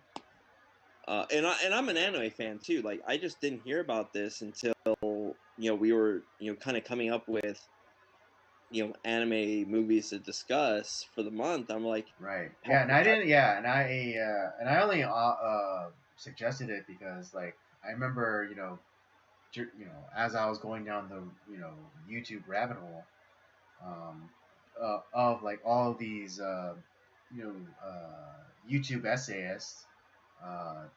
This I think Inception did come up. And I think it was the Wisecrack channel. Uh, yeah, okay, I can't be 100% sure, but that seems right. But they were talking about Inception, and they did talk about this movie. And saying that Chris Nolan obviously probably saw this movie just because of the influences in his movie Inception. It's like the hallway fight scene, the concept of dream sharing. You know, I also kind of thought of, like, Nightmare on Elm Street a little bit, with this too, because there's a lot of times, like, where you have like these characters that are between, like, sleep and reality, and they don't know what's real and what's not. mm-hmm. to bring a well, I mean, technically that's also in Inception as well. Well, that's also true. I'm sure Christopher Right, Nolan. but yeah, just to reference another like horror type of movie, which arguably this movie does have like horror elements. Oh, there's so much like weird horror, like body horror stuff, kind of like with Akira. Mm-hmm. That's definitely in this movie. Yeah. It's this movie is really freaky. Like it's not it's uncomfortable. Yeah, absolutely. Yeah, I don't know But why, but for me, it's really hard for me to really lock into this movie. well, I don't know. I don't know about you, your experience, but so one thing I would say that like is maybe like I don't know if it's necessarily like a good thing or a bad thing, but we're kind of just dropped this into this story. Like we don't see the creation of like what's called what is come to what we come to find out is called the DC Mini. It's like this dream. It's a device that was invented to help people help psychologists see into people's yeah, dreams to patients' help patients' heads, patients' dreams, mind. to help We them don't see what they're working through. Yeah, we don't see like why that was created or Well, I mean, how. we know the reason, but like what was the process? Was there like a DC machine first before the mini? Maybe Yeah, there's like a big. so Well, I think we're given like little illusions, like in the apartment of Doctor Himuro, like you see like the picture of him wearing like that big clunky helmet thing. That could have been like the original yeah, prototype or something. and so but Um, like I said, we're given illusions, but we're not. Like I said, we're kind of dropped into the story in kind of like the middle of it. Like this movie is only an hour and a half.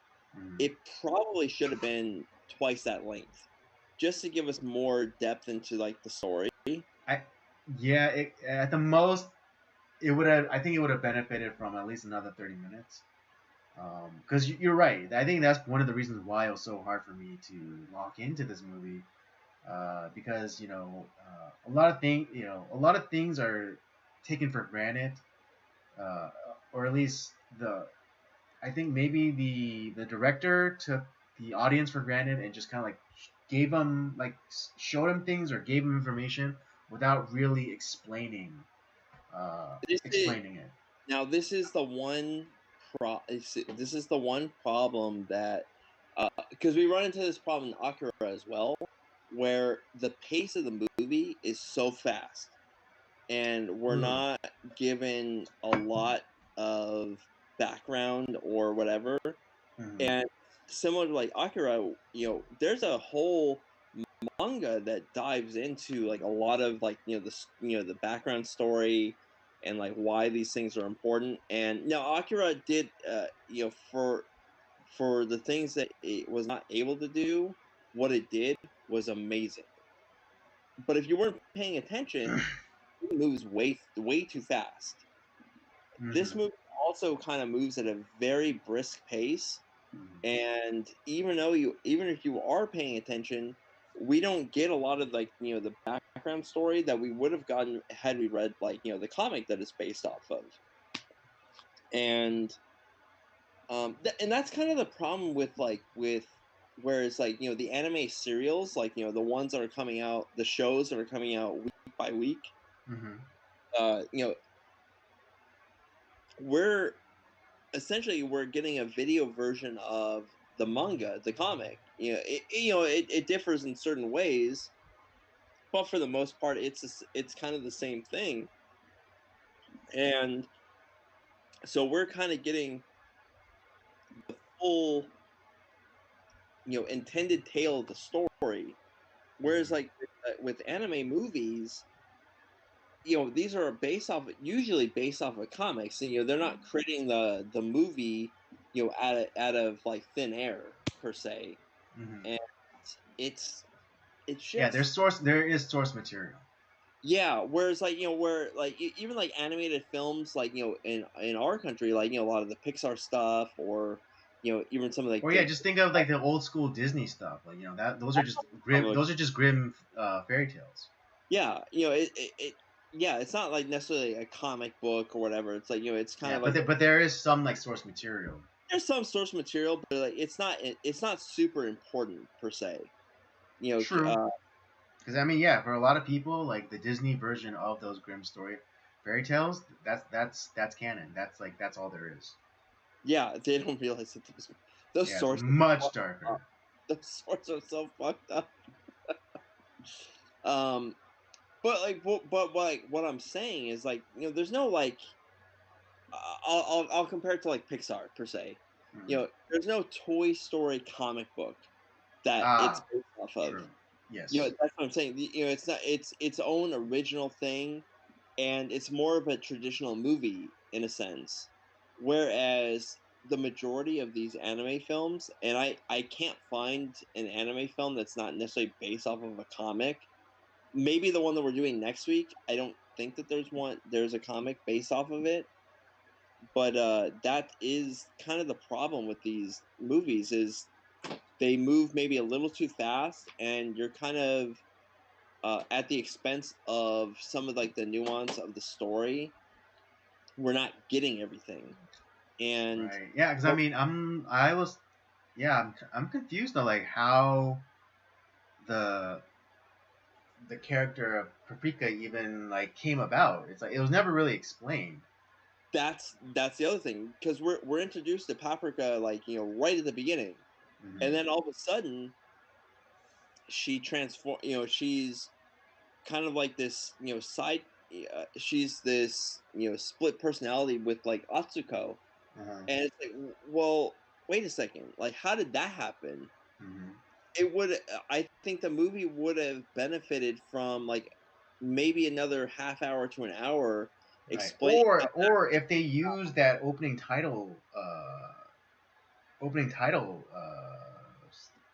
what's this called? Opening title that scene, opening opening. title.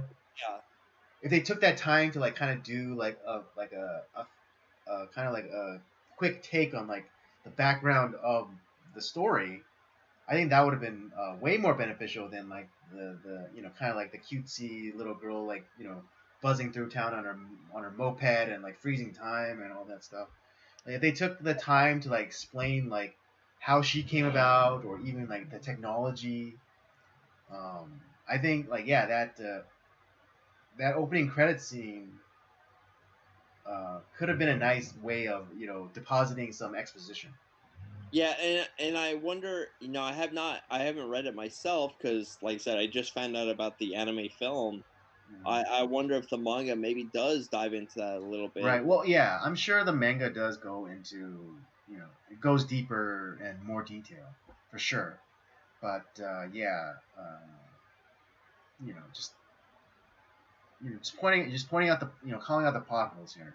That yeah, and like I said, where I think that's because that was the thing. Like where I was watching this, was like I'm liking what I'm seeing, but it's just like, man, this is really like this is confusing a little bit. Hmm. But like we kind of it definitely like I said, it moves very quickly. We dive into the story, fairly quickly. Okay, there's this DC mini. It helps you to see into like people's dreams, and Hmm. then the device is uh, a couple of those devices are stolen, Hmm. and then it's like trying to figure out a who stole those devices, the DC minis, what's their goal, and and the ability the supposed like restrictions that should have been built into the device have not been built into them, and so you can not only hack into people's dreams, but you are able to people who have had connection to that device in the past, you're able to hack into their brain. Right. There seems to be some sort of residual effect, or or residual ability to like slip into like the dream world, even if you're not connected to the device. Yeah, and that's where I was like, man, like that whole Nightmare on Elm Street kind of like factor came into it for me. Where I was Mm-hmm. like, because yeah, that there's parts of it like of that movie where you feel like you're in reality, but then like all of a sudden like you hit something, and it's like it stuff starts to morph and like change. It's like, Right. oh Like shit. yeah, like when they go into the assistant Amura's apartment, you kind of think like in Dr. Chiba, she like finds that ladder that goes down to the next level. You could kind of reasonably believe that that's real. But then like Yeah, and then it opens up into like this theme park. Um, and like she sees like all the attractions, all the rides, and then she sees like this familiar doll, and she hops over. She tries to hop over this railing, but then all of a sudden like you know poof, like she's actually in reality, and one of her colleagues, Dr. Osane, like grabs her before she hops over this railing, which is in reality off the railing off which would have the been her apartment friend. building. Yeah, and how many times have like you've been in a dream where it's like, God damn, this feels so real, Mm-hmm. and you're doing all these things, and then you all of a sudden you wake up, and it's like, wait a second, I was in a dream. Man, that felt so real, and you can remember it to a Yeah. degree. Right. Yeah. You like say you dreamt like you were at the ocean and you could physically feel the spray of like the waves, and you could smell the salt in the air. And you could like and you could hear like the cause of the seagulls. But then you Yeah, wake up and just I was literally just at the beach. What happened? yeah. It's crazy, and so yeah, that I really like that aspect of the movie, and Mm-hmm. the movie was the this movie makes references to like so many other films too. Tarzan, Mm-hmm. Peter Pan, Pinocchio, Roman Holiday, Mm-hmm. uh, From Russia with Love. I'm trying to think what else. Monkey, and like there's a whole bunch of Oh films yeah, that they. Journey to the West. Yeah, yeah. It's crazy how many films that like this references. Yeah, or books, or like kind of inspirations for other anime, because we all know. I mean, if you don't know, Dragon Ball Z was inspired by the story of Journey into the West. Yeah. So I mean, it's all sorts of like it's. I think that part of it, I thought that was really cool. That was very interesting. Mm. That it referenced like, oh, The Collector, another one. Uh, that was another movie that was referenced. Mm. Um, so yeah, there's all these movies that are referenced. The only thing that like I kind of didn't understand like what they were their role in the movie, and which I wish was flushed out a little bit more, is like kind of having like maybe an A plot, B plot. Mm. The B plot with that detective, Mm. Yeah, detective uh, cop, that part to me did not make sense. yeah, with Like, Detective Konokawa. yeah, like he was dealing with his past, and he was trying to find like this killer through his dreams, I guess. Mm-hmm. But that part to me just did not make sense at all. Um, and I feel like had that been, and like I said, have not read the manga, maybe it's flushed out there, but like in Mm-hmm. the actual film, it just feels like, not that I didn't like his character, but like that part of the story just felt like it was like fluff. Like it didn't like I could have maybe done without it potentially. Right. Yeah. I suspect that his like the B plot of Detective Konokawa was just a pretense for him to be able to enter into the dream world. Because like if he was just a cop who's investigating, like let's say like one of the researchers was committed suicide or was killed, You know, and he never used a DC Mini. There would be no like, um, there would be no way for him to like enter the dream world randomly. I see. I see what you're saying. Yeah. So it could. Yeah. So that could. So the addition of the detective could have just been a plot contrivance, uh, for him to be able to, you know, be a part of like the surrealist kind of dream world aspects. I see what you're saying. But yeah, no, I understand that part of it. It just felt like, man, like I wanted to see more of his story, I guess, just to make him more of a cool character. But I was more interested in like what was going on with like the who sold the mini the devices, who was trying to merge the dream and a dream world and reality, and like what was Well, their yeah. aim. Well, no. Well, I mean, it's revealed that it's like the crippled chairman. Well, like I said, that story is much more interesting to me.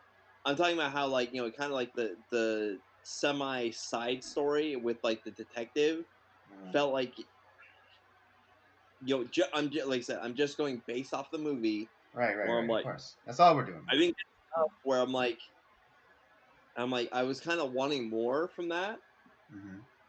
and since I didn't get enough of it, I'm like, well, was this actually necessary? Other than like, obviously this character ends up helping our main character, Hmm.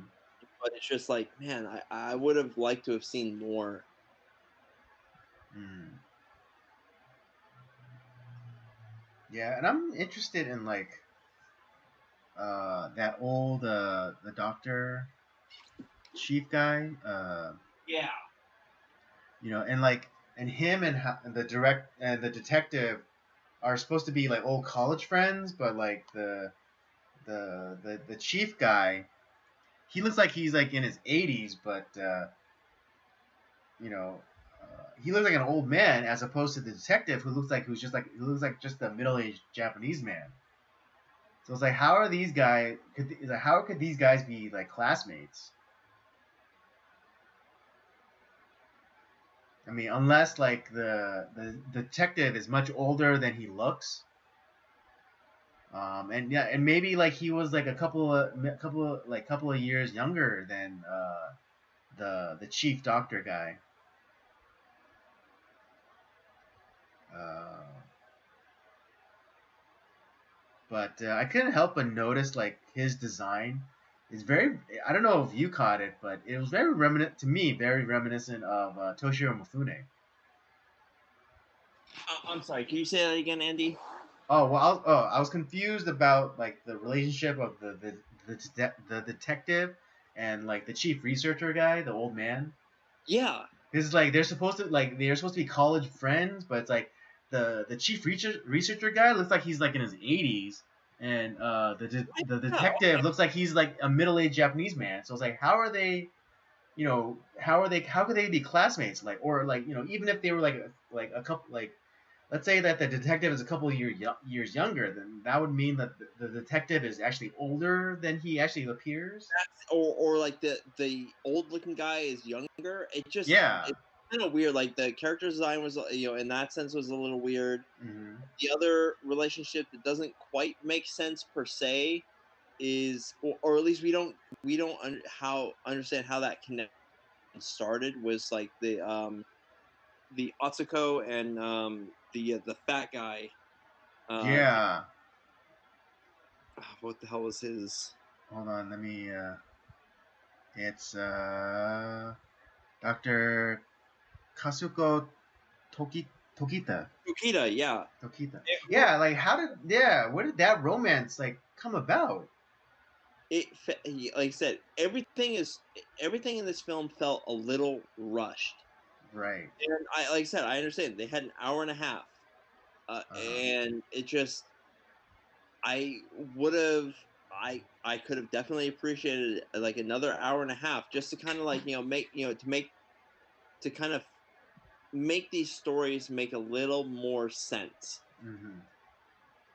Like I said, I Exactly. don't Yeah, mind. because I mean, yeah, because Well, even throughout the movie, there was no like hinting that Doctor Koti uh, Ko, Tokita, Doctor Kotita even like had romantic feelings for Doctor Chiba, right. That's the other Atsuko. thing. I'm like, it felt like it, like they just kind of like threw that in at the end. I'm like, what? Yeah, Okay. I mean, it made more sense that Doctor Osane was in love with Doctor Chiba, because at least like like he was the one that like caught her and like saved her and stuff like that, and he was like the one that's making. Like we see like the potential for that in Mhm. throughout the movie, and Right. there's more dialogue between those two than in the other direction. Yeah. It's just, man, this feels, as much as I really like this movie, Hmm. it's beautiful. The movie is Yeah, I mean, visually it's beautiful. The concepts are like very trippy and like very like another YouTuber podcaster that I watch is this guy named Matt Christensen. And he does, and I think I don't know. I'm not saying that he stole it from us, but he like his podcast is starting to do a movie review similar to how to us. I'm gonna say Uh, they stole it. yeah, okay, he stole it from us. Um, but his mark for a good movie is if it makes you if it causes you to think about it after you watched it. Well, And I would say that this movie does make you think about it. Um, after you watched it. I'm just saying I want more. That's all I Yeah, want. yeah, right. Yeah, that's what I was getting to. Uh, this movie does, and this movie does make you think about like the concepts that they do put up. I mean, yeah, it may be tainted a little bit because because we got to see Inception, Yeah, which I do think they deal with the concept of dream sharing and all of like the paradoxical nature of I feel dreams. that's a more fleshed out realization of Paprika. Yes, exactly. But that doesn't mean like this movie doesn't have anything else to No, no, uh, no. The, anything else to say, or they were actually trying to articulate it first, which I think that deserves more credit because even the first time watching the Christopher Nolan's Inception, it's like what the I fuck are watch, they talking about? yeah, and I do want to. I am gonna watch this movie again just because, like I said, I only watched it once. Like I watched it yesterday, in preparation for to do the review, Hmm. and if people have, I want to know the people who have read the manga. Please tell me if it does kind of like maybe flesh out some of these storylines a little bit more, because I would love to hear about that. Just because I just have not had the chance, and since I've only heard about this since. Right, and maybe like the idea of like us just being dropped in is kind of like the same idea as how they explained in Inception, where it's like you never remember the beginning of your dream. That's Similarly, true too. they might have just dropped you in because that's how dreams work. Like you don't remember And, how a and dream starts; you maybe just remember being in it. the director too. And if Hmm. that's the case, like then okay, that's I kind of wish I Right, but we're still needing more input. exactly. The but yeah, I like I said, I feel like this movie is just like it's slightly incomplete, but at Hmm. the same time, like it's saying a lot of things, and I I was, for that hour and a half, I thoroughly enjoyed it. I didn't come away from it like thinking like, well, that was shit, or like, or No, that, no, exactly. yeah, it just needs more. Yeah, I felt like I left it like I want more. I wish I could have dealt with this being like a mini series, like this being like a 5 or 6 episode anime mini series.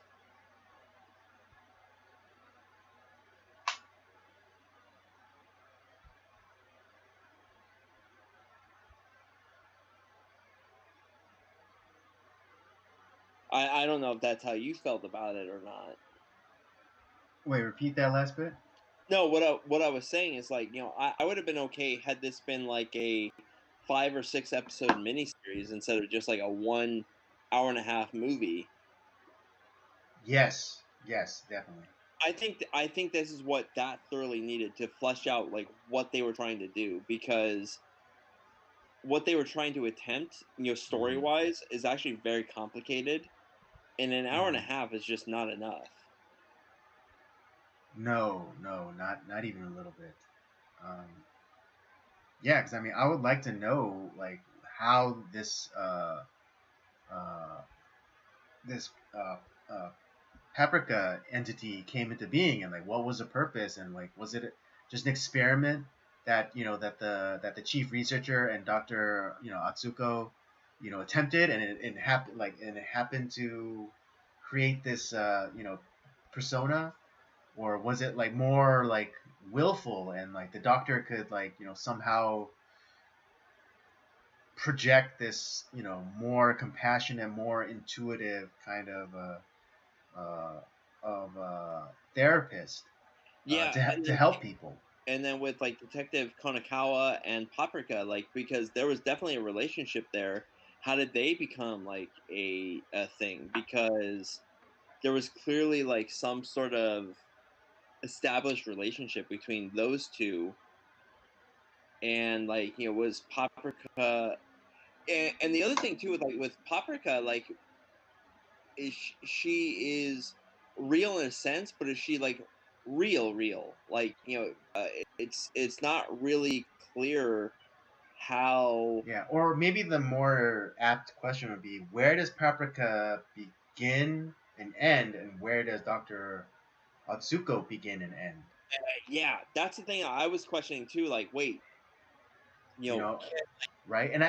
Well, yeah, and they do actually kind of address that, where Dr. Atsuko, like during like the whole like the world's merging scene, she says like Dr. Atsuko says something about like, it's like, man, you're like a really annoying part of me. And then Paprika retorts like, well, did you ever think that you're an annoying part of me? Yeah, and see, that's kind of a cool idea too, because that's something that like a lot of people have talked about. Like, what's the real world? The one that we think that we're in, or is the dream world a real world, or are both real worlds? That it's just something that we just don't know. Yeah, and I mean, again, I know it sounds like we're trashing it, but I think No, Inception. No. But let me. But I think Inception does a better job of kind of presenting that question, because during that I think Morocco scene, where Leonardo DiCaprio's character goes and sees like kind of like that opium den for dreamers, yeah, and like the attendant says like, oh, they don't come here to sleep, they come here to live, because those people see the dream world as the real world, and like the waking world as their dream world. it's kind of like the Matrix in a sense too. Yeah, and I was actually gonna bring that up, because you did get a little bit of Matrix vibe, especially with like the relationship between Dr. Osune and Dr. Otsuke, because like there was Yeah, that scene where like in like the dream world, where he kind of has the Paprika avatar pinned to like this table, kind of like a giant butterfly display, and it gave me such like Matrix vibes of like Cypher kind of talking to Trinity. yeah, that whole scene though is fucking freaky.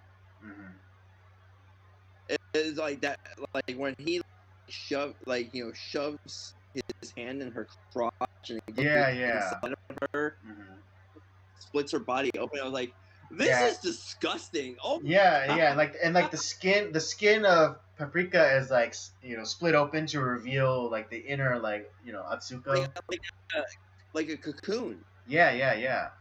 Which does make sense then, because like because she like Paprika is pinned down to like a giant table, and she has like giant butterfly wings, kind of like how you would display a butterfly Like in one. all the butterflies surrounding like in that room. Yeah. Oh god, that Yeah, scene was that was uncomfortable. Yeah, that scene was uncomfortable. that was so messed up. I was like, oh. So gross. Yeah, I mean, yeah, and again, no, it was before then. But maybe they got that idea from watching Matrix. Yeah. Because there, especially in Matrix 2, you had that scene where Neo like kind of reaches into Trinity to like pull out the bullet and restart her heart and stuff like that. Yeah, exactly. So yeah, like I said, this movie is, it feels, it's great. I really like it, but at the same time, it's not. I want more, and it's just not complete in my eyes. Hmm. Hmm. Yeah, And I agree. Yeah, this like man, I wonder if there was I mean, since it is an animated movie, I wonder if there's anything like they like took out, and like I wonder if they'll ever have like a director's cut or like some sort of new like addition where like maybe they add in back those scenes that might help elucidate more of like kind of like the principles or the philosophy of the movie, or even like expand on like some of like the characters. yeah, it's kind of like, what is it? The director is like, release the Satoshi Kon cut. It's like, Yeah, yeah. There's a Snyder cut, but now like release the Cone cut. but it's, I can't call this a bad movie. Like, my rating on this is not about like it being a bad movie, because I think people should watch this, Mhm. and because not only has it been influenced by great films, but it did influence other great films at the same Mhm. time. So Mhm. this is a, kind of going back to that cinematic archaeology, a piece that I had never knew that I had never knew existed. We just kind of, you and I kind of just stumbled upon this. And it's like, oh wow, this was one of the things that inspired Inception, one of our favorite movies. Mhm. And not only did it inspire Inception, but this movie was inspired by a lot of these other great films from the past. I mean, this movie makes so many different references. It's insane. And I just wish it did just give me a little bit more, like another hour at least, to flesh out like some of the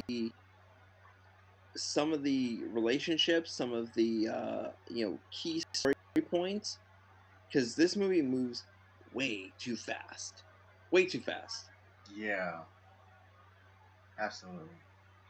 Yeah, at the minimum, like 30, 45 minutes longer. But yeah, I think a solid hour, I think, would just made it like right, and like given enough time to like develop the characters and also like define like the principles of how like dream sharing or whatever works, and so on and so forth. Um, Or like, it's the other thing that it could have done. Like, okay, if you're gonna only have an hour and a half, you can't have two storylines. You need to focus on one or the other. Are you gonna focus on Paprika trying to help the detective, or are you going to focus on like the DC minis being taken over, and focus on like the scientists that were involved in the creation of that, mm, trying to figure out who stole them and what they're trying to do. It yeah, can't be both right, stories. right, yeah, or at least like severely pare down the B story of the detective. Yeah, like I said, and it's not that like I'm not interested in either story. It's just like I want them to focus on, if you're only gonna do an hour and a half movie, you can't do both stories. You got to focus on one, because it's too much in too short of time. Right, right, absolutely.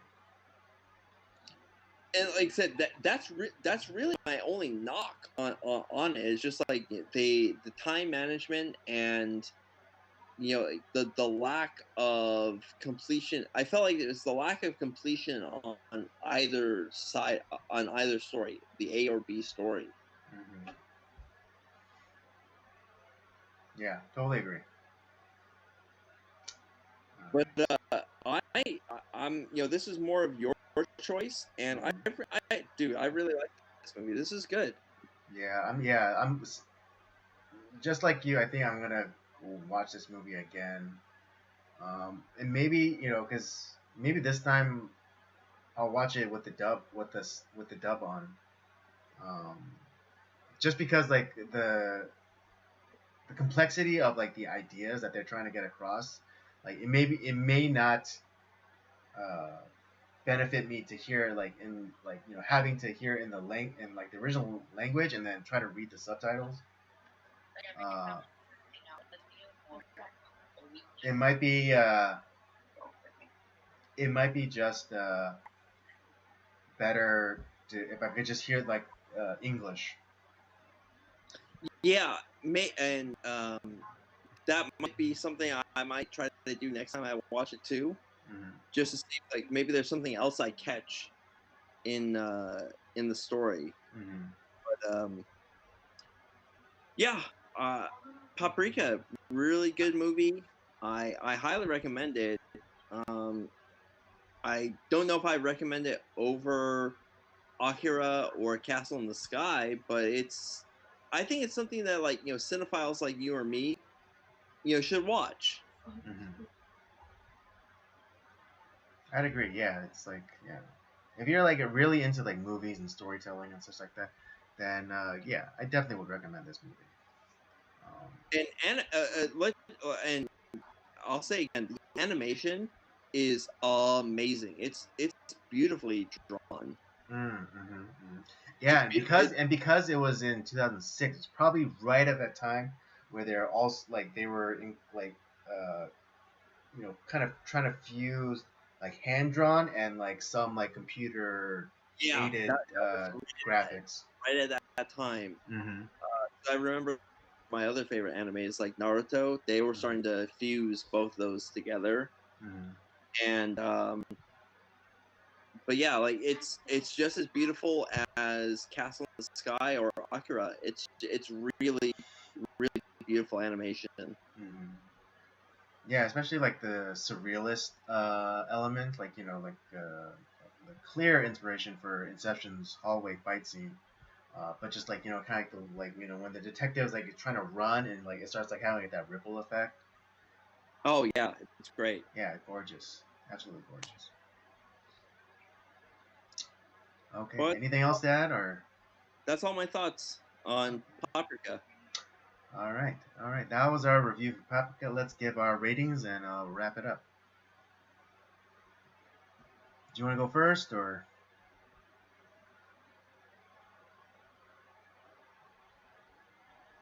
No, we might. I think we. Um, the criticisms I had made, Mm-hmm. where it's just more of like it's almost a complete film. I want another hour to hour and a half, to flesh it. If you're going to very long, one at all, just a little on either on both counts, or and it just that's it. It's not that the story is bad. It's not that the movie is bad. It's just like I felt like I didn't get enough. Mm. What was your rating? I didn't catch it. 3. I'm 3. giving it a 3. Okay. All right. Yeah, we're of the same mind here. Yeah, I'm gonna give it a respectable 3. Um, yeah, it definitely didn't have enough time to like fully flesh out everything. Um, and yeah, it could and if they were like what is it? What's the word? If they were handcuffed to that hour and a half time frame, then they should have pared down the cop B storyline or done away with it altogether. Yeah. But yeah, but kind of like similarly to me, where like I only ding for technical things, but I also will I will what's the opposite of ding? applaud. I will applaud, when it, for technical things and the technical aspect of like the drawing and the animation is just so beautiful. And Oh, the animation is beautiful. yeah, so for that, yeah, it gets and again, like just because we give it I'm calling it a solid 3. It's a solid 3.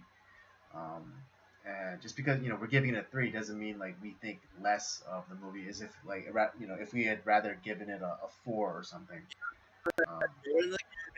Fuck movie. It's not that. It's just more. It's just there are issues with it that should we just want to know that this is not on the it's not the same level as Akira or movie that we watched last week. It's just it's almost like it feels to me. It just feels incomplete. It's not because that's a good way of putting it. Animation's bad or the story is the story is not bad either. It's just like I want more. Indeed. Because Castle in the Sky was a complete movie. You got a start and you got an end. Right, and you knew who all the characters were and what their motivations were. There was a clear goal. Yeah, there were certain things that were like ambiguous. Yeah. Akira was a movie that also was we don't get everything. We got enough where like we understand what's going on to right. An There extent. was for Akira and Castle in the Sky, there were satisfying conclusions or resolutions. Right. We didn't get everything, but we understood exactly what was going on. Mm-hmm. Yeah, Paprika is just lacking just certain resolution to things. Yeah, exactly. That I would say that's very accurate. Yeah, but again, it's a solid 3. Would recommend. Gotta watch it. You gotta watch it. It's on Amazon, on a variety of different streaming platforms. Right. Go and watch it. Right. Yeah, you can find this. It won't be hard to find. Yeah, if you're an anime fan, you should watch it. All right, there you have it, folks. That's our review for Paprika. Both Robert and I give this a 3. Go do yourself a favor and watch this movie. You won't be disappointed. All right, folks, that'll bring us to the end of the stream tonight. I hope you had a good time. I had a good time. I know Rob always has a good time. I always have a great time. Don't forget to check out the library of other content that we have, the Circle of Dre's main podcast, Nocturnal Transmissions, of course, and Rob's gaming show, Up by Up Down. Don't forget to follow us on our various social media accounts, Twitter and Letterboxd @PodcastCOJ, and Instagram @Circle of Dre's Podcast. And with all that said, we thank you for joining us tonight. Come back next week and we'll do it all over again. Have a good night.